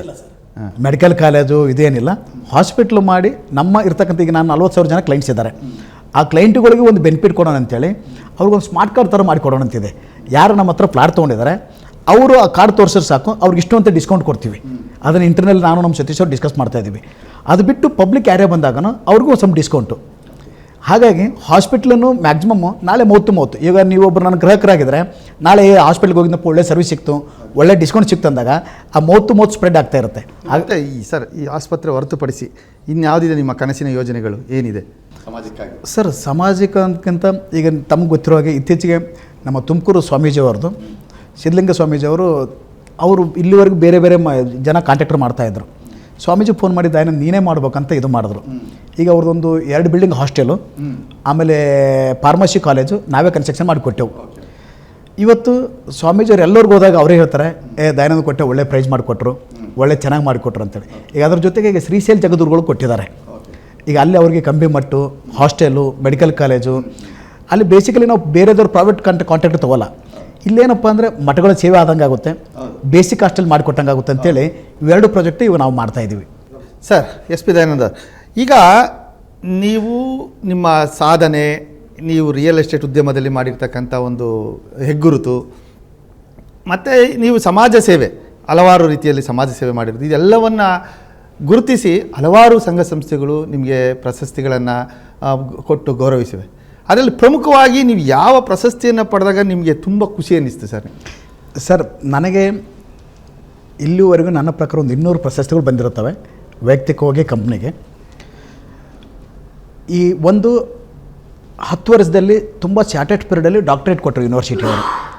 ಅದೊಂದು ಖುಷಿ ಅನ್ನಿಸ್ತು. ಅಂದರೆ ತುಂಬ ರಿಯಲ್ ಎಸ್ಟೇಟಲ್ಲಿ ತುಂಬ ಯಾವ ಯೂನಿವರ್ಸಿಟಿ ಕೊಟ್ಟಿದ್ದು ಸರ್ ಅದನ್ನು? ಇದು ನಮ್ಮ ಗುಲ್ಬರ್ಗ ಯೂನಿವರ್ಸಿಟಿ ಅವರು ಇದು ಮಾಡಿದ್ರು. ಆವಾಗ ನನಗೆ ಬಂದಾಗ ಒಂದು ಏನು ಅನ್ನಿಸ್ತಪ್ಪ ಅಂದರೆ, ಶಾರ್ಟ್ ಪೀರಿಯಡಲ್ಲಿ ಇಷ್ಟೊಂದು ಡಾಕ್ಟರೇಟ್ ಬಂದಾಗ ಅದೊಂದು ಹೆಮ್ಮೆ ಅನ್ನಿಸ್ತು. ಅದ್ರ ಜೊತೆಗೆ the great son of Karnataka ಅಂತೇಳಿ ನಮ್ಮ ರಾಜ್ಯಪಾಲರು ಕೊಟ್ಟರು, ಭರದ್ವಾಜ ಅವರು. ಭರದ್ವಾಜ ಅದು ಗ್ರೇಟ್ ಸನ್ ಆಫ್ ಕರ್ನಾಟಕ ಅಂದಾಗ ವರ್ಲ್ಡ್ ಏನಿದೆ ಭಾಳ ಖುಷಿ ತರ್ತಕ್ಕಂಥ ವಿಚಾರ ಅದು. ಕರ್ನಾಟಕದ ಮಗ ಅಂತೇಳಿ ಒಂದು ಪ್ರಶಸ್ತಿ ಅಂತ ಬಂದಾಗ ಅವಾಗ ಖುಷಿ ಅನ್ನಿಸ್ತು. ಈಗ ಮೊನ್ನೆ ನೀವು ಕೊಟ್ರಿ ದ ಪ್ರೈಡ್ ಆಫ್ ಕರ್ನಾಟಕ. ನಾವು ಗುರು ಅನುಗ್ರಹ ಪ್ರಶಸ್ತಿಯನ್ನು ಕೊಟ್ಟು ನಿಮಗೆ ಅದು ಯಾಕಂದರೆ ರಾಘವೇಂದ್ರ ಸ್ವಾಮಿಗಳ ಸನ್ನಿಧಿಯಲ್ಲಿ ಕೊಡ್ತಕ್ಕಂಥದ್ದು ಅದು ಒಂದು ದೊಡ್ಡ ಒಂದು ಗೌರವ ಅದು ಅಂತ ಅನಿಸುತ್ತೆ. ನಿಜಕ್ಕೂ ಊರಿಗೆ ಹೋದಾಗೆಲ್ಲ ನಾನು ಮಂತ್ರಾಲಯ ಭಕ್ತ. ನಾನು ಮಂತ್ರಾಲಯಕ್ಕೆ ಯಾವಾಗ ಹೋಗ್ತೀನಿ, ಕಾರ್ಯಕ್ರಮಗಳು, ಪ್ರಶಸ್ತಿಗಳು ನನಗೆ ಯಾವುದೋ ಒಂದು ವೇದಿಕೆ ಮೇಲೆ, ಯಾವುದೋ ಒಂದು ಹೋಟೆಲಲ್ಲಿ, ಯಾವುದೋ ಒಂದು ಇದರಲ್ಲಿ ಬಂದಿದೆ. ಬಟ್ ದೇವಸ್ಥಾನದಲ್ಲಿ ಅದು ರಾಯರ ಮುಂದೆ ತೊಗೊಂಡಿದ್ದು ಅದು ನಿಜಕ್ಕೂ ನನಗೊಂದು ಹೆಮ್ಮೆ ವಿಷಯ. ಯಾಕಂದರೆ ಅದು ಆ ಗುರುಗಳ ಸನ್ನಿಧ್ಯದಲ್ಲಿ ಯಾಕಂದರೆ ಕೊಟ್ಟಿರ್ತಕ್ಕಂಥದ್ದು. ಹಾಗಾಗಿ ಅದು ಒಂದು ಮಹತ್ವದ ಪ್ರಶಸ್ತಿ ಅಂತ ಹೇಳೋಕ್ಕೆ ತಪ್ಪಾಗ್ತದೆ ನನಗೆ. ಹಾಗಾಗಿ ತುಂಬ ಪ್ರಶಸ್ತಿಗಳು ನನಗೆ, ಆ ಪ್ರಶಸ್ತಿ ಬಂದಾಗ ನನಗೆಲ್ಲ ಅನಿಸೋದು ಏನಪ್ಪ ಅಂದರೆ, ಇನ್ನೂ ಒಳ್ಳೆ ಕೆಲಸ ಮಾಡಬೇಕು. ನಾವು ಮೊನ್ನೆ ಕರ್ನಾಟಕ ಪ್ರೈಡ್ ಉದ್ಯಮಿ ಅವಾರ್ಡನ್ನು ಕೊಟ್ಟು, ಯಾಕಂದರೆ ನಾವು ಉದ್ಯಮಿಗಳನ್ನು ಗೌರವಿಸಬೇಕಾಗಿದೆ ಇವತ್ತು. ಯಾಕಂದರೆ ಉದ್ಯಮಿಗಳು ಅನ್ನದಾತರು, ಸಾವಿರಾರು ಜನರಿಗೆ ಅನ್ನದಾತರು. ಅವರು ಸಿಬ್ಬಂದಿಯ ಕುಟುಂಬವನ್ನು ಹೆಗಲ ಮೇಲೆ ಹೊತ್ಕೊಂಡು ತಿರ್ತಕ್ಕಂಥವ್ರು ಆಗಿದ್ದಾರೆ ಈಗ. ಅದಕ್ಕೆ ಅಂಥವ್ರನ್ನ ಗುರುತಿಸಿ ಪ್ರೋತ್ಸಾಹಿಸಬೇಕಂದಾಗ ತಟ್ಟಂತ ನೆನಪಾದದ್ದು ದಯಾನಂದ್ ಸರ್ ಅವರು. ಅಂದರೆ ನೀವು ಈಗಾಗಲೇ ನೀವು ಹೇಳ್ದಂಗೆ 3,500 ಸಿಬ್ಬಂದಿಯನ್ನು ನಿಮ್ಮ ಹೆಗಲ ಮೇಲೆ ಹೊತ್ಕೊಂಡು ಹೋಗ್ತಾ ಇದ್ದೀರಿ. ಈಗ ಆ 3,500 ಸಿಬ್ಬಂದಿ ಅಷ್ಟೇ ಅಲ್ಲ, 3,500 ಸಿಬ್ಬಂದಿಯ ಕುಟುಂಬ 3,500 ಇಂಟು 4 ಜನ ಅಂತ ಅಂದರೂ ಎಷ್ಟು ಇದಾಗುತ್ತೆ. ಸುಮಾರು 15,000 ಜನರಿಗೆ ನೀವು ಇವತ್ತು ಊಟವನ್ನು ಹಾಕ್ತಾಯಿದ್ದೀರಿ ಅಂತ. ಇಂಥ ಕೆಲಸವನ್ನು ಮಾಡ್ತಾ ಇರೋದಕ್ಕೆ ಹಲವಾರು ಸಂಘ ಸಂಸ್ಥೆಗಳು ನಿಮ್ಮನ್ನು ಗುರುತಿಸಿದ್ದಾವೆ. ಅದರಲ್ಲಿ ಪ್ರಮುಖವಾದಂಥದ್ದು, ನಿಮಗೆ ಹೆಮ್ಮೆ ತರ್ತಕ್ಕಂಥದ್ದು ಈ ಹಂಸರಾಜ್ ಭಾರದ್ವಾಜರ ಕೊಟ್ಟಂತಹ ಕರ್ನಾಟಕದ ಮಗ. ಅದು ನಿಮ್ಗೆ ಖುಷಿಯನ್ನು ತಂದುಕೊಡ್ತಾಯಿದ್ದು ಸರ್. ಈಗ ಆ ಪ್ರಶಸ್ತಿಯ ಜೊತೆಗೆ ನೀವು ಹಲವಾರು ಚಾರಿಟಿ ವರ್ಕ್ಗಳನ್ನು ಮಾಡ್ತಾಯಿದ್ದೀರಿ. ಅದರಲ್ಲಿ ಪ್ರಮುಖವಾದಂಥ ಚಾರಿಟಿ ವರ್ಕ್ಗಳು ಯಾವುದು ಸರ್? ಮುಂಚೆಯಿಂದ 2004ರಲ್ಲಿ ಏನು ಸ್ಟಾರ್ಟ್ ಆಯಿತು ಕಂಪ್ನಿ. 2010ರಿಂದ ಎಲ್ಲೇ ಒಂದು ಕಡೆ ನಾನು ನಮ್ಮ ಸತೀಶ್ ಅವ್ರು ಕುಂತ್ಕೊಂಡು ಡಿಸ್ಕಸ್ ಮಾಡಿದಾಗ, ನಮಗೆ ಪ್ರಶಸ್ತಿಗಳು ಬರ್ತಾಯಿದ್ದಾವೆ, ನಾವೇ ಯಾಕೆ ತುಂಬ ದಿಗ್ಗಜರಿಗೆ ಪ್ರಶಸ್ತಿ ಕೊಡಬಾರ್ದು ಅಂತ ಸ್ಟಾರ್ಟ್ ಮಾಡಿದೆವು. ಆವಾಗ DS Max ಕಲಾಶ್ರೀ ಪ್ರಶಸ್ತಿಯನ್ನು ಸ್ಟಾರ್ಟ್ ಮಾಡಿದೆವು. ಈ ನಿಮ್ಮ ಸಿನಿಮಾ ರಂಗದಲ್ಲಿ ಇಲ್ಲಿವರೆಗೂ ಸೌತ್ ಇಂಡಿಯಾದಲ್ಲಿ ನಮ್ಮ ಕರ್ನಾಟಕದಲ್ಲಿ ಮೋಸ್ಟ್ಲಿ ಎಲ್ಲ ಸೀನಿಯರ್ ಆರ್ಟಿಸ್ಟ್ಗಳು ಕವರ್ ಮಾಡಿಬಿಟ್ಟಿದ್ದೀವಿ. ಪಾರ್ವತಮ್ಮಂದು ಹಿಡ್ಕೊಂಡು, ಶಿವಣ್ಣಂದು ಹಿಡ್ಕೊಂಡು, ಆಲ್ಮೋಸ್ಟ್ ಶ್ರೀನಾಥಂದು ಹಿಡ್ಕೊಂಡು, ದೊಡ್ಡನಂದು ಹಿಡ್ಕೊಂಡು ಎಲ್ಲ ಸೆಲೆಬ್ರಿಟಿಗಳು ಪ್ರಶಸ್ತಿಯನ್ನು ಕೊಡ್ಬೋದು. DS Max ಕಲಾಶ್ರೀ ಪ್ರಶಸ್ತಿ ಅಂತ. ಯಾಕೆ ಪ್ರಶಸ್ತಿ ಕೊಡ್ತಾ ಇದ್ದೀವಪ್ಪ ಅಂದರೆ, ಎಲ್ಲ ಅವರು ಸಾಧನೆ ಮಾಡಿದ್ದಾರೆ, ಅವರೊಂದು ಅಚೀವ್ ಮಾಡಿದ್ದಾರೆ. ಅವ್ರನ್ನು ಕರೆದು ನಮ್ಮ ವೇದಿಕೆಯಲ್ಲಿ ಸನ್ಮಾನ ಮಾಡಿದಾಗ ನಾವು ಅವರಿಂದ ಕಲಿಬೇಕಾಗಿ ತುಂಬ ಇರುತ್ತೆ ಅಂತೇಳಿ ಅವ್ರಿಗೆ ಪ್ರಶಸ್ತಿಯನ್ನು ಕೊಡ್ಕೊಂಡ್ಬಂದೆವು. ಅದ್ರ ಜೊತೆಗೆ ನವೆಂಬರ್ 1ಕ್ಕೆ ಕನ್ನಡ ರಾಜ್ಯೋತ್ಸವ. ನಮಗೆ ಒಂದು ಕನ್ನಡ ರಾಜ್ಯೋತ್ಸವ ಬಂದರೆ ಒಂಥರ ನಮ್ಮ ಹುಡುಗರಿಗೆಲ್ಲ ಒಂದು ಹಬ್ಬ. ಅವತ್ತು ಒಂದು 50/300 ಅಡಿದು ಒಂದು ಧ್ವಜ ಇದೆ. ಅದನ್ನು ರಿಂಗ್ ರೋಡೆಲ್ಲ ಮೆರವಣಿಗೆ ಮಾಡಿ, ಅವತ್ತು ನಮ್ಮ ಹುಡುಗರೆಲ್ಲ ಒಂದು ಕಲರ್ಫುಲ್ ಆಗಿ ಒಂದು ರೆಡ್ ಮತ್ತು ಯೆಲ್ಲೋ ಕಲರ್ ಟೀ ಶರ್ಟ್ಸ್ ಹಾಕ್ಕೊಂಡು ಅವತ್ತೊಂಥರ ರಾಜ್ಯೋತ್ಸವ, ಒಂಥರ ಮೆರವಣಿಗೆ ಬೇರೆ. ಆವಾಗ ಒಂದು DS Max ಸಾಹಿತ್ಯಶ್ರೀ ಪ್ರಶಸ್ತಿಯನ್ನು ಕೊಡ್ತಾ ಇದ್ದೀವಿ. ಎಲ್ಲ ನಿಮ್ಮ ಜರ್ನಿಯ ಬಗ್ಗೆ ನಮಗೆ ವಿವರವಾದಂಥ ಮಾಹಿತಿ ಕೊಟ್ಟಿದ್ದೀರಿ. ಈಗಿನ ಯುವ ಜನತೆಗೆ ನೀವು ಮತ್ತಷ್ಟು ಸ್ಫೂರ್ತಿ ಆಗಲಿ. ಯಾಕಂದರೆ ನೀವು ಕಟ್ಟಿದಂತಹ ಉದ್ಯಮ ಇಷ್ಟೊಂದು ದೊಡ್ಡ ಮಟ್ಟಿಗೆ ಬೆಳೆದಿದೆ. ಯಾರೇ ಒಬ್ಬ ನನ್ನ ಹತ್ರ ಹಣ ಇಲ್ಲ, ನಾನು ಶ್ರೀಮಂತ ಅಲ್ಲ, ನಾನು ಹೆಂಗೆ ಉದ್ಯಮ ಸ್ಥಾಪನೆ ಮಾಡೋದು ಎಲ್ಲೋ ಅಂತ ಏನೋ ಉದ್ಯಮ ಕಟ್ಟಬೇಕು ಅಂತ ಕನಸು ಕಾಣ್ತಾ ಇರೋ ಒಂದು ಯುವಕರಿಗೆ ನೀವೊಂದು ದೊಡ್ಡ ಸ್ಫೂರ್ತಿ. ಆ ಸ್ಫೂರ್ತಿಯ ಸೆಲೆಯಾದಂಥ ನೀವು ವಿವರವಾದಂಥ ಮಾಹಿತಿಯನ್ನು ಕೊಟ್ಟಿದ್ದೀರಿ. ನಿಮಗೆ ನಾನು ಧನ್ಯವಾದಗಳನ್ನು ಸಮರ್ಪಿಸಿದ್ದೇನೆ.